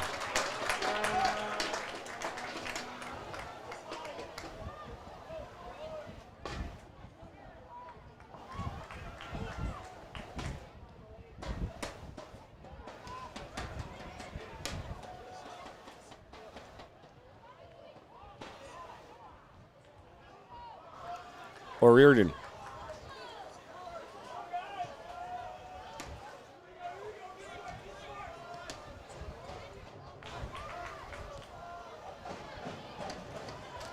Creek inside and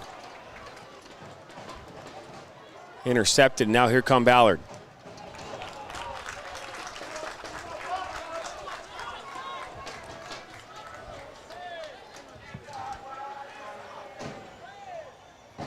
Flint City really playing with some urgency here in this second half. Kind of caught Ballard a little bit on their heels, but Ballard's done a good job of still kind of working in transition.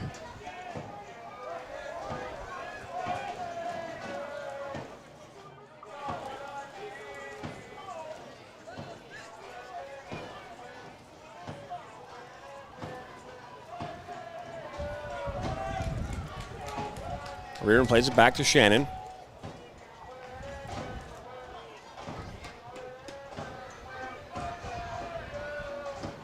Henry. Sloppy pass. It's intercepted. Now Kingston on the ball. No, it looks like they're just really looking to slow this down from Ballard. Every time they kind of get back into transition, they pull it back a little bit. Slow down Flint City's tempo.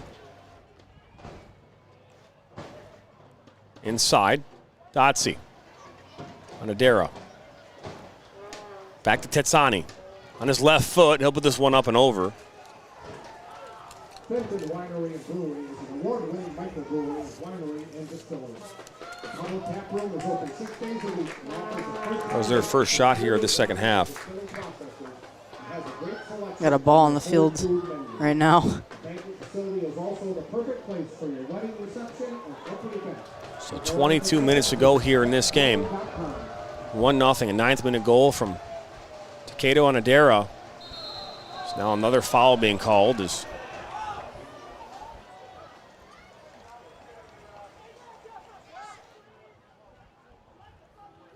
That one called on Shukaluk.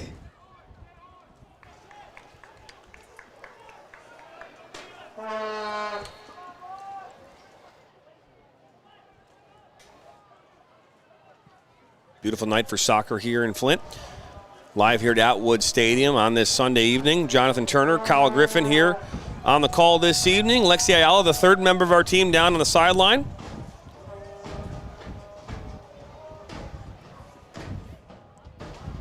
Just knocked out by Shannon. Back into the VIP tents.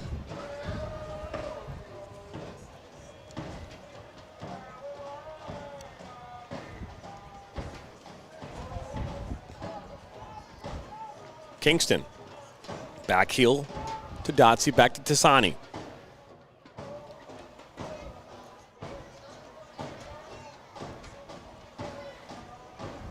Ball put in. That's going to hit last off, I believe. Oh, Kozanowski. Now for goal kick. Play right away by Nosham, bend into Pickett. He'll play to this near side in Palmer Alt.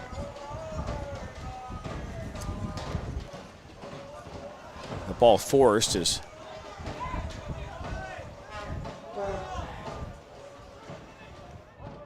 Pickett.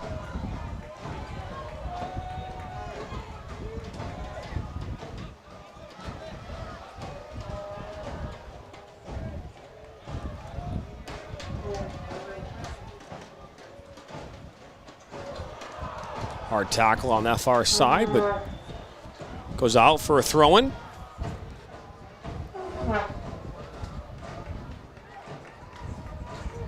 Luke Morrell that went down. I say thank you to the 1,337 of you right now watching here on the Michigan Soccer Network.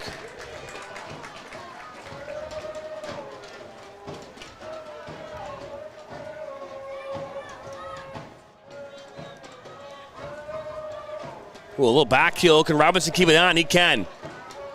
In that corner, plays it inside for Creek. He's looking for Alt. Alt looks to win it back. Yeah, it's one of those situations where, like I was saying, I think it's just a little too unselfish. I think he could have carried that just a couple more touches, put it in the center of the 18, and gotten a decent shot off.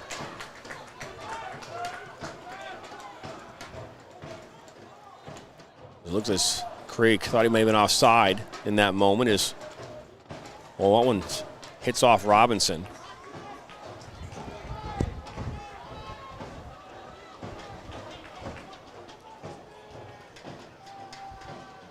Pressure here from Shukaluk. Oh, look at that. Almost got there. One there by Morrell.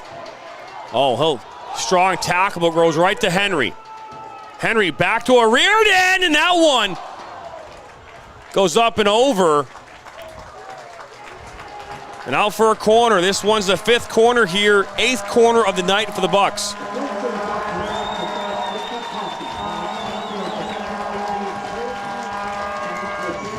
Oh, is this one put back in? Shannon goes up hard. Creek now brings it down. And he'll put this one back across, back post. This is part of the match brought to you by Dort Financial. Fulfilling dreams.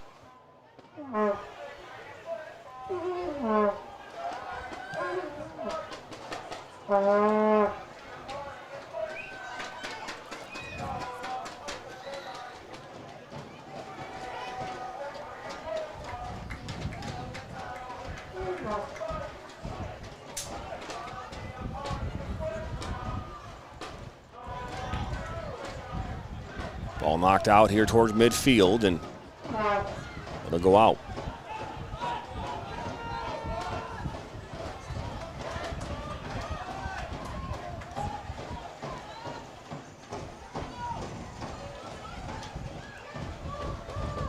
Switch the point of attack. Morrell looking for Jonathan Robinson, back post. He'll settle down. Ball goes right into his face. Ball cleared by Bernie. Flint City's done a really good job of winning those balls in the air. 50-50. Putting it back at their own feet. Well, you know, if you're Ethan O'Neill, right now it's weather the storm, right? I mean, people keep talking in the comments section. You know, they played 120-plus minutes on Friday. Fresh legs might not even be in the conversation, but get legs out there that can inject some intensity into the match here. Weather this storm. You got 17 minutes to go. On the opposite side of that, I mean, what Flint's doing right now, they got to keep doing it. They just got to find a way to get that last touch and convert. They've created opportunities. They just haven't had that final piece. Absolutely. Here's another one. That was Creek that was going there with Tetsani. Henry, ball put right into him, and that one out for a corner. Got real lucky on that one. Looks like Robinson's trotting across to take this corner.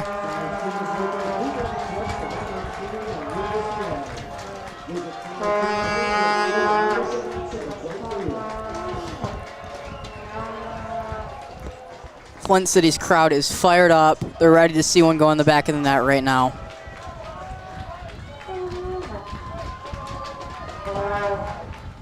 Ball comes in, cleared away by Titsani. Henry will watch this one go out, and we're going to see a substitution. This time it's going to be Declan McGlynn.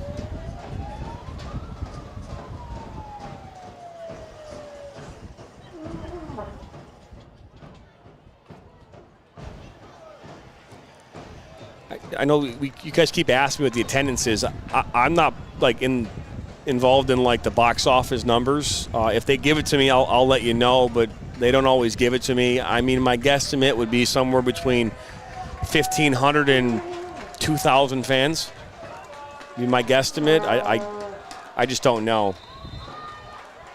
I think it's a safe bet. I mean, McGlynn comes in for Kingston, for Ballard.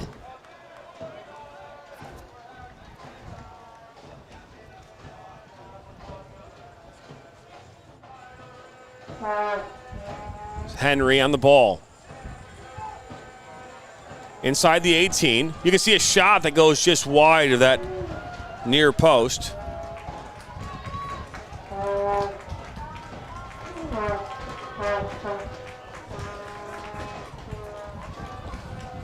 %78% of you in the votes have said that Ballard will win this game. They have a 1-0 lead.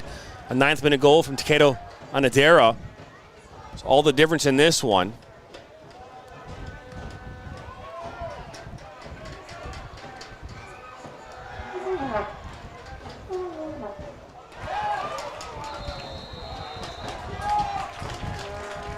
Foul. It's a 6th foul here at the half. 11th overall in this game for Ballard FC.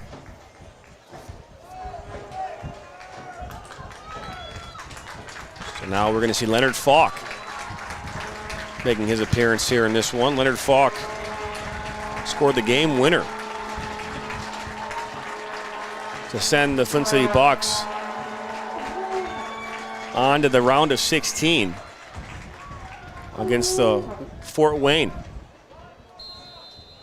Plays his soccer at the University of Seattle. So there you go, Ballard. This ball comes in. Up goes Halloran. He'll come up with it. He probably knows that Ballard's a neighborhood. You should have asked him. Yeah. Oh, we got a little bit of trouble out here on this far wing. That's Dotsy. He'll cut back on Morel. Lay it back for Lagos. Lagos dispossessed. And then now a shot from Takedo Andera, and that one's blocked as well.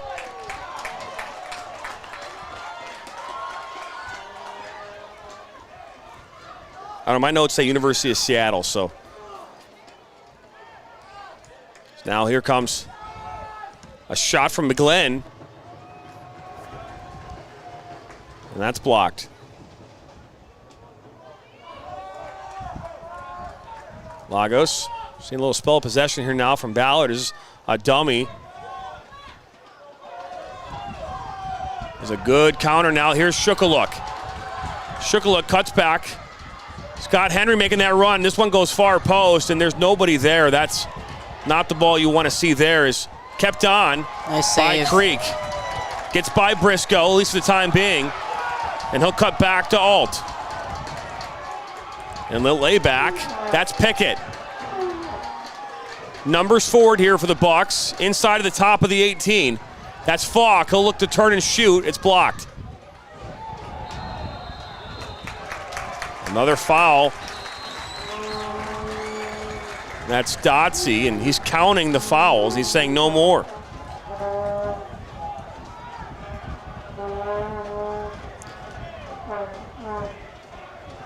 Luke Morel, he's won 3 or 4 fouls at this point on that right wing. Really just creating high pressure situations and giving Ballard some stuff to worry about out there.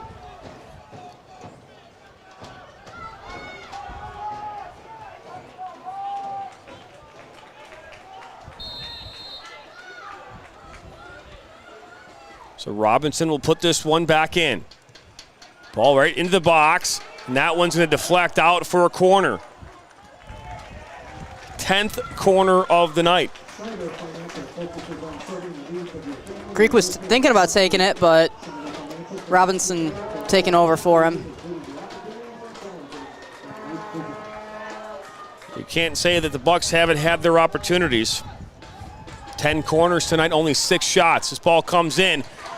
Halloran comes up, he gets a hand on it, and then this one cleared up by Dotsey. And Henry, great individual effort to keep that one on. Now Briscoe and him in a battle. Let's look at this, wide open. And this is on Dara. This counterattack could be dangerous for the Bucks. Switched here to Dotsey.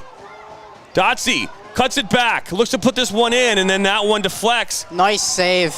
This one will go out for a corner. I really thought he saved that from the corner, and so did he. You see him, he's fired up. He thought he saved that. That's their 3rd corner match coming up here for Ballard.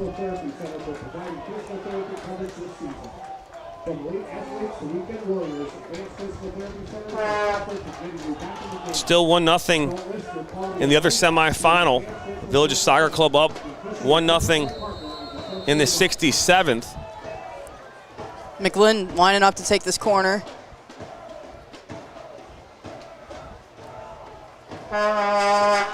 This ball comes in, goes back post.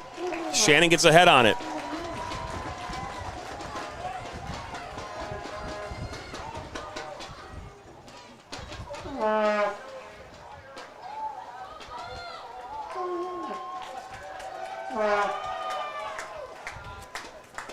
Time running out here for the Flint City Bucks. It'll continue to be extremely fast for them, but slow for... Oh, look at this opportunity. It's McGlynn. Saved by Noshenbin, and that's a hard tackle from Lagos. And you saw a kick there at the end. As an extremely hard tackle coming in from, I think that was Lagos that made that slide tackle. As we're going to ask for trainers to come on. I mean, you know, and I'm not sure who got taken down from the Bucks, but it looked to me that they, even though that tackle happened, and it was a tough tackle from the Ballard FC player, and I don't know if it was Lagos or not, there was a kick out from the Bucks defender there. It looked like it might have been Luke Morrell to me. You can't, I mean, and again, you can't do that. You know, you've got to keep your cool. This is a moment here where you've got now 2 players coming over. The referee will talk to them. A yellow card being issued. It was actually Palmer Alt that got it.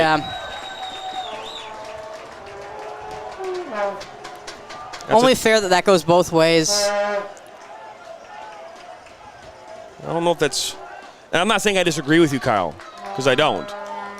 But from someone who's a former referee and just saw what I saw there, and this nothing against the Flint City Bucks or any team for that matter, being as impartial as it can be there, what just happened there?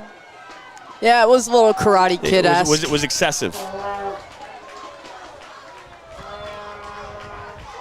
I do want to go back to that save from Noshenbin.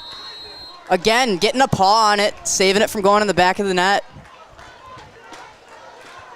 So 84th minute, 2 yellow cards were just issued. 1, 2.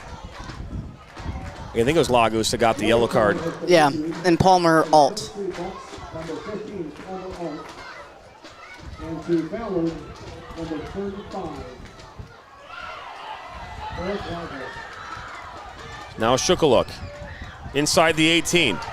Cuts it back for Robinson. And then Briscoe will clear this away.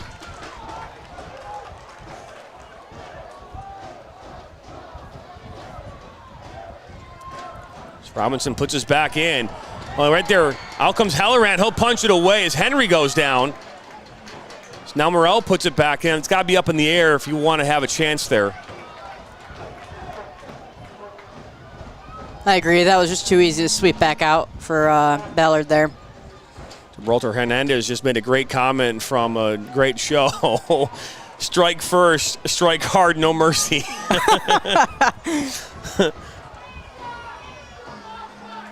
That Karate Kid, there you go. Johnny Lawrence. Sweep the leg.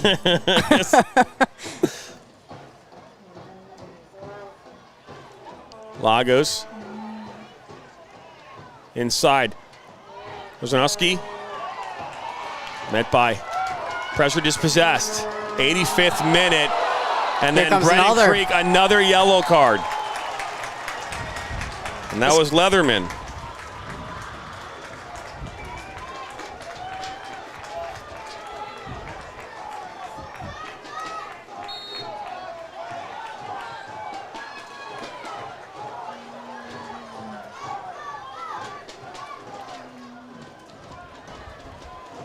Now it's 1-1.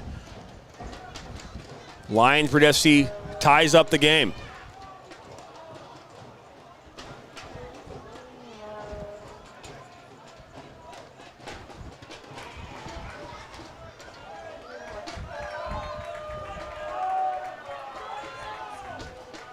Yellow card is issued to Ballard player number 14, Bailey Leatherman, 86 minutes.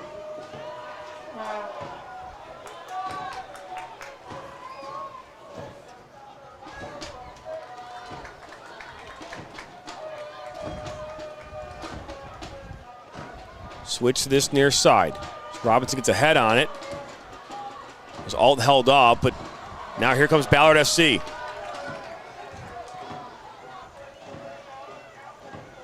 McGlynn. Dodsey. Inside the 18 on his left foot. Shot right at Noshenbin. It's only their 4th shot of the game.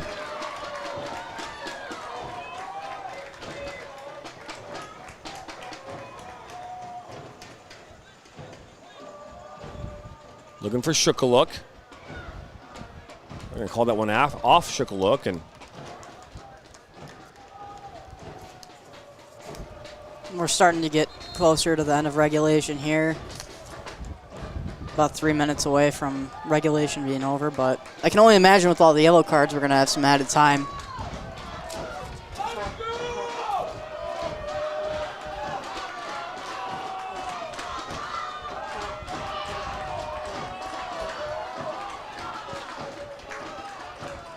You're going to see Cameron Martin step on. Looks like Bailey Leatherman stepped off. He's got that yellow card here a moment ago.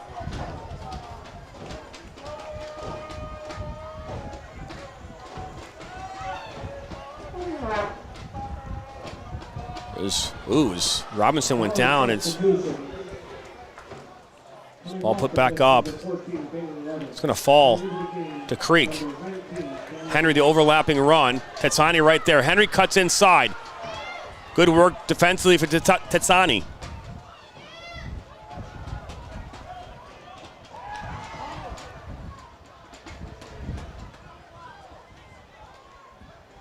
Settled down as now Robinson will play back.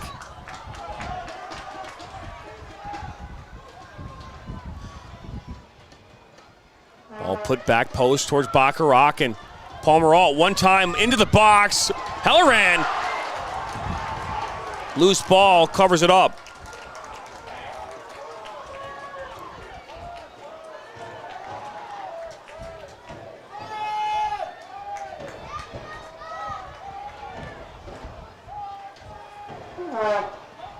Shannon gets a head on it.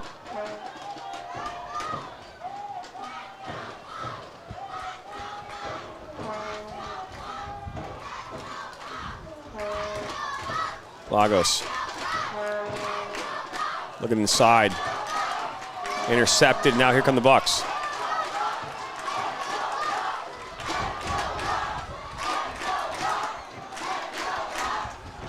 Switch to the far side into Henry.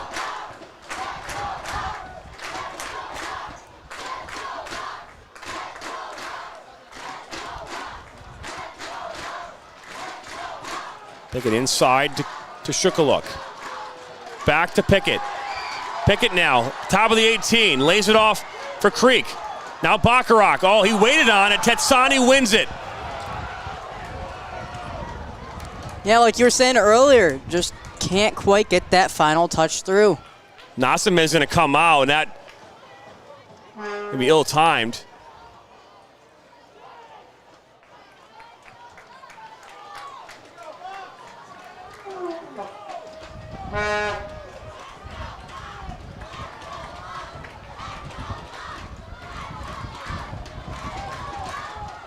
I think we're going to see 5 minutes of stoppage.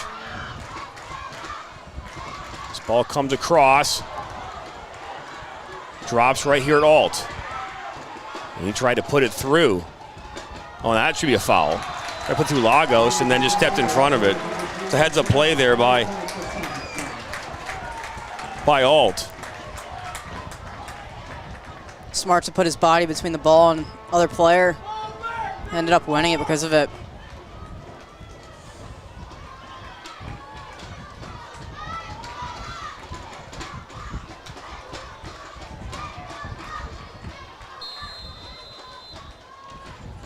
So Robinson stands over this one in the 90th minute.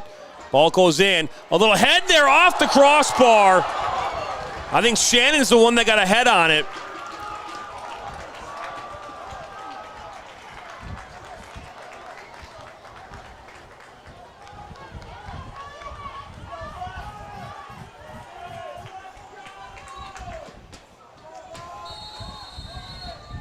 We see Halloran put this one back in. He's going to take as much time as he can. He's already been warned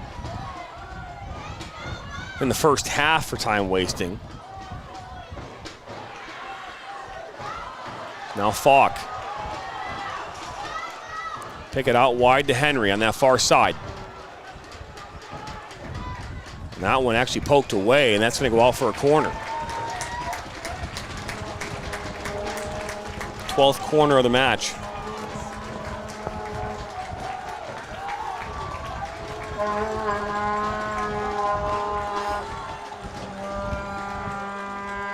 Oh, put right in. Halloran gets a punch on it.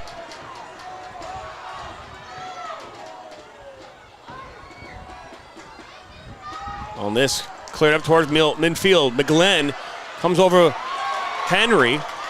Oh, and good work from Henry. That's a great work. A little back heel into Shannon. He's held. Brought down by Briscoe, and that's going to be a yellow, and night is done.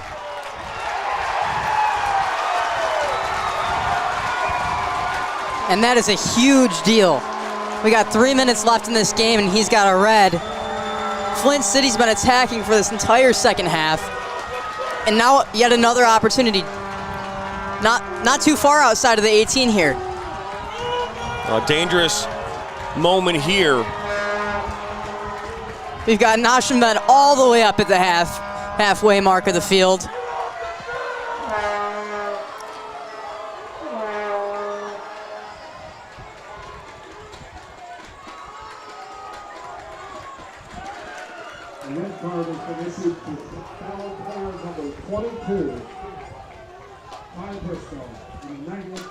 Kai Briscoe's night is done, and they didn't win this match. That'll be a hole in that back line for them in the final.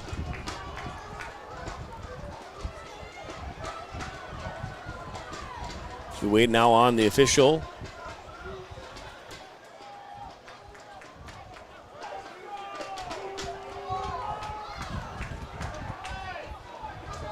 Still 1-1 in Virginia. Robinson puts it inside, back post. Oh, it just couldn't get over that was Morrell.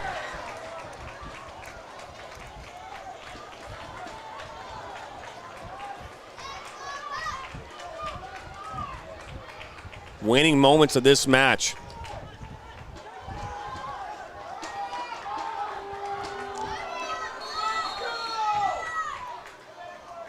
We're right now entering the 5th minute of stoppage time.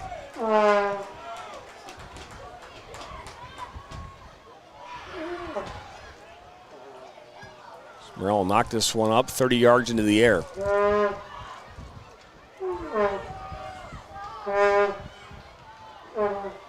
It's now over midfield, and I think Nashimed would have been better off having that go in the box, but he'll pass it up towards midfield. Looks like Flint City's moved Bacharach all the way to the front line. Henry now with that speed. Puts it back post. Alt goes up, and this one falls right at the top of the 18. Back and forth. Settled down by Robinson. Puts it in the 18. Oh, Falk was right there. Now Sugarlock! And that goes just wide. My goodness. Best opportunity of the night. Falls short.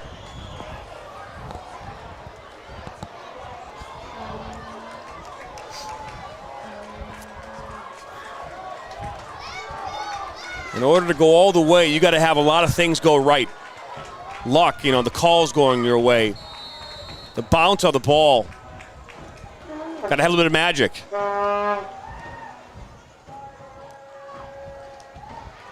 Shannon with another 150-50 out of the air. All popped up towards midfield. The collision here on this near side is Creek collided. I'm not sure who that is. That's on Darrow.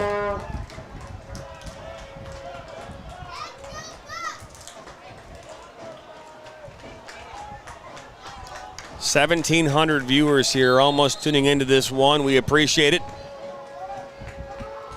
1-0 here right now with moments to go here in this national semifinal, USL League 2. Robinson to Shannon.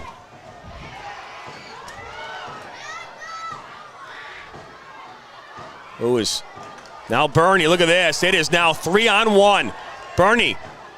Korzanowski. Oh, good win there by Alt and puts us over midfield. And the final whistle. And Ballard FC have punched their ticket into the national championship. I mean, they fought that one to the very end. Flint City down their throats, yet they still persevere and they come out with the win. You got to put your hats off to both teams. A hard-fought battle. I mean, this game could have gone either way. I mean, stat-wise, the Flint City Bucks, if you look at the stat column up and down, they had a tremendous amount of opportunities here in this second half, but it's a game of execution. And if you're the Flint City Bucks, you didn't execute tonight. They had everything but that last touch to put it in the back of the net and get that final goal.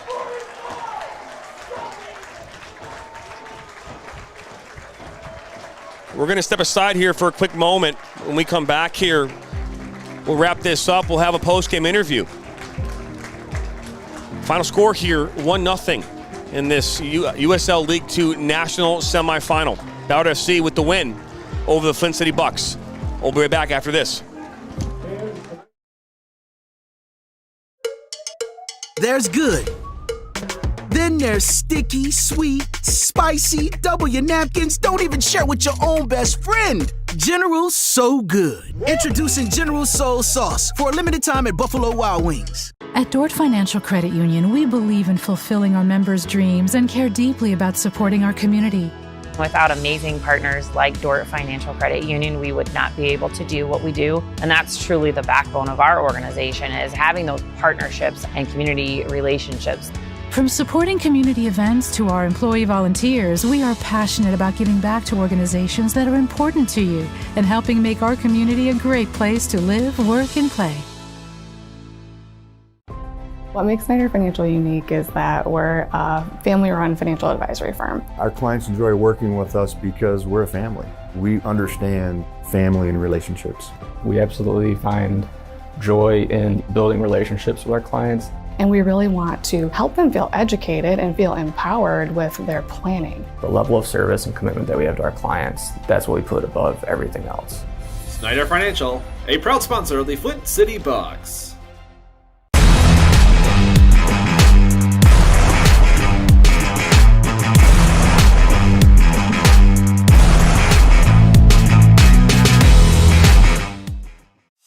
Don't just burn calories, torch those little suckers. Base Camp Fitness Troy, opening up this March, will help you get maximum results in half the time. Our intensity intervals of cardio and strength training will supercharge your calorie burn, all in just 35 minutes. Make sure to lock in our founders rate and claim your 2-week risk-free trial by scanning the QR code on your screen. Base Camp Fitness Troy, located at 443 East Big Beaver Road in Troy, Michigan. Granite City Food and Brewery has 2 Michigan locations in Troy and Northville. Serves made-from-scratch food, brews in-house beer, and even has brunch every Sunday from 9 a.m. to 2 p.m. To learn more about their daily specials or to book a private party, visit gcfb.com. Make sure you head over to Granite City in Northville at the corner of 7 Mile and Haggerty, or the Troy location at 16 Mile and I-75.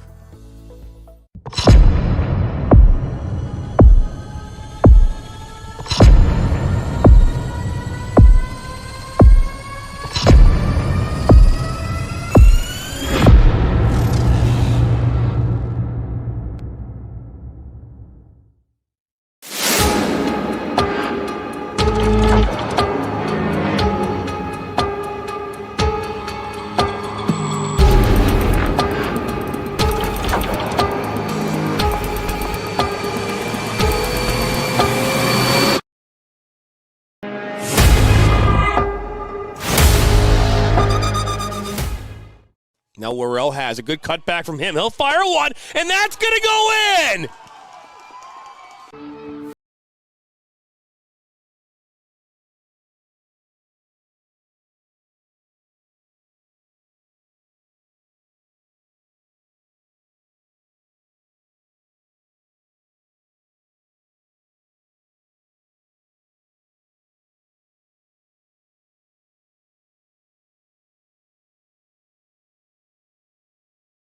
CIL alongside center midfielder Takedo Anadera. And Takedo, you had the game-winning goal of this game. It was in the 9th minute. How did you get that in the back of the net? Honestly, like when I got the ball, I saw the net, so I just hit it. Like I've been practicing hitting the shoe outside the box, so I just hit it like a practice. Yeah.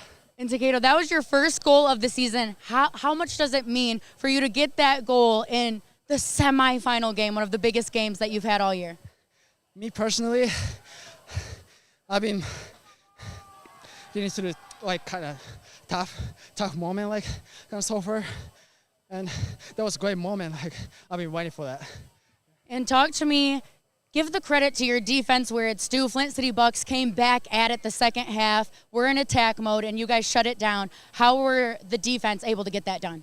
Yeah, they're a super good team, and most 90 minutes we were kind of sitting back, and they dominated us. But we are patient. We defend as a team, and then we stay locked in together. That's a key. Takedo Anadera, our player of the game. Go celebrate with your team. I appreciate it. Guys, back to you. Thank you, Lexi Ayala. It was fantastic and well-deserved from Takeda Adera. Scored that goal in the 9th minute and sends his team up on his shoulders back to Ballard, where I believe they'll be hosting the national finals here next Saturday night. And, they came in and faced off a very good Flint City Bucks who have history and experience, a wealth of it behind them. They weathered that storm in the second half. There were 7 shots in that second half, a total of 8 corner kicks as well. But the bottom line for the Flint City Bucks is they weren't able, that final piece, Kyle, that we talked about, execution did not happen here tonight, and that's the difference maker. Absolutely. I think there were certain times, like I said earlier in the game, where they were almost too unselfish. When you see the shot, you got to take it. And I think that's where Ballard really excelled. They had their one shot and they took it and right in the back of the net. Yeah, they had 4 shots in total tonight. Only 2 of those on target. Sorry, 3 of those on target. So there it's 75%. One of those goes in, and that's all the difference. And we want to say thank you to all of you who tuned in here tonight to watch this matchup, this USL League 2 national semifinal. Someone has to win, someone has to lose, unfortunately. And tonight, Ballard FC are going back home to possibly host a national championship only in their, I believe, 3rd year of existence. And you can't beat that if you're in your infancy in a league. And hats off to them. They were a fantastic opponent here. We saw them twice here over the last couple days, and that 120-minute battle on Friday night where they came back, where they were down 2-0, scored 4 unanswered goals, and punched their ticket into this semifinal, and then now they're going back home with a trophy already and a chance to play for a national championship.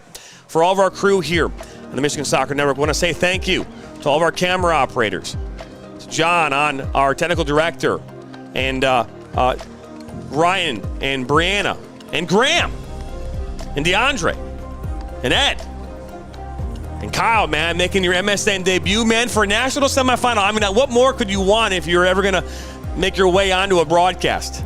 Really interesting start, but it's been great. It has. My name's Jonathan Turner. I'm the Director of Broadcasting here for the Michigan Soccer Network. We appreciate you all very, very much. If it's your first time, hit the subscribe button. All we do is cover soccer, and soccer.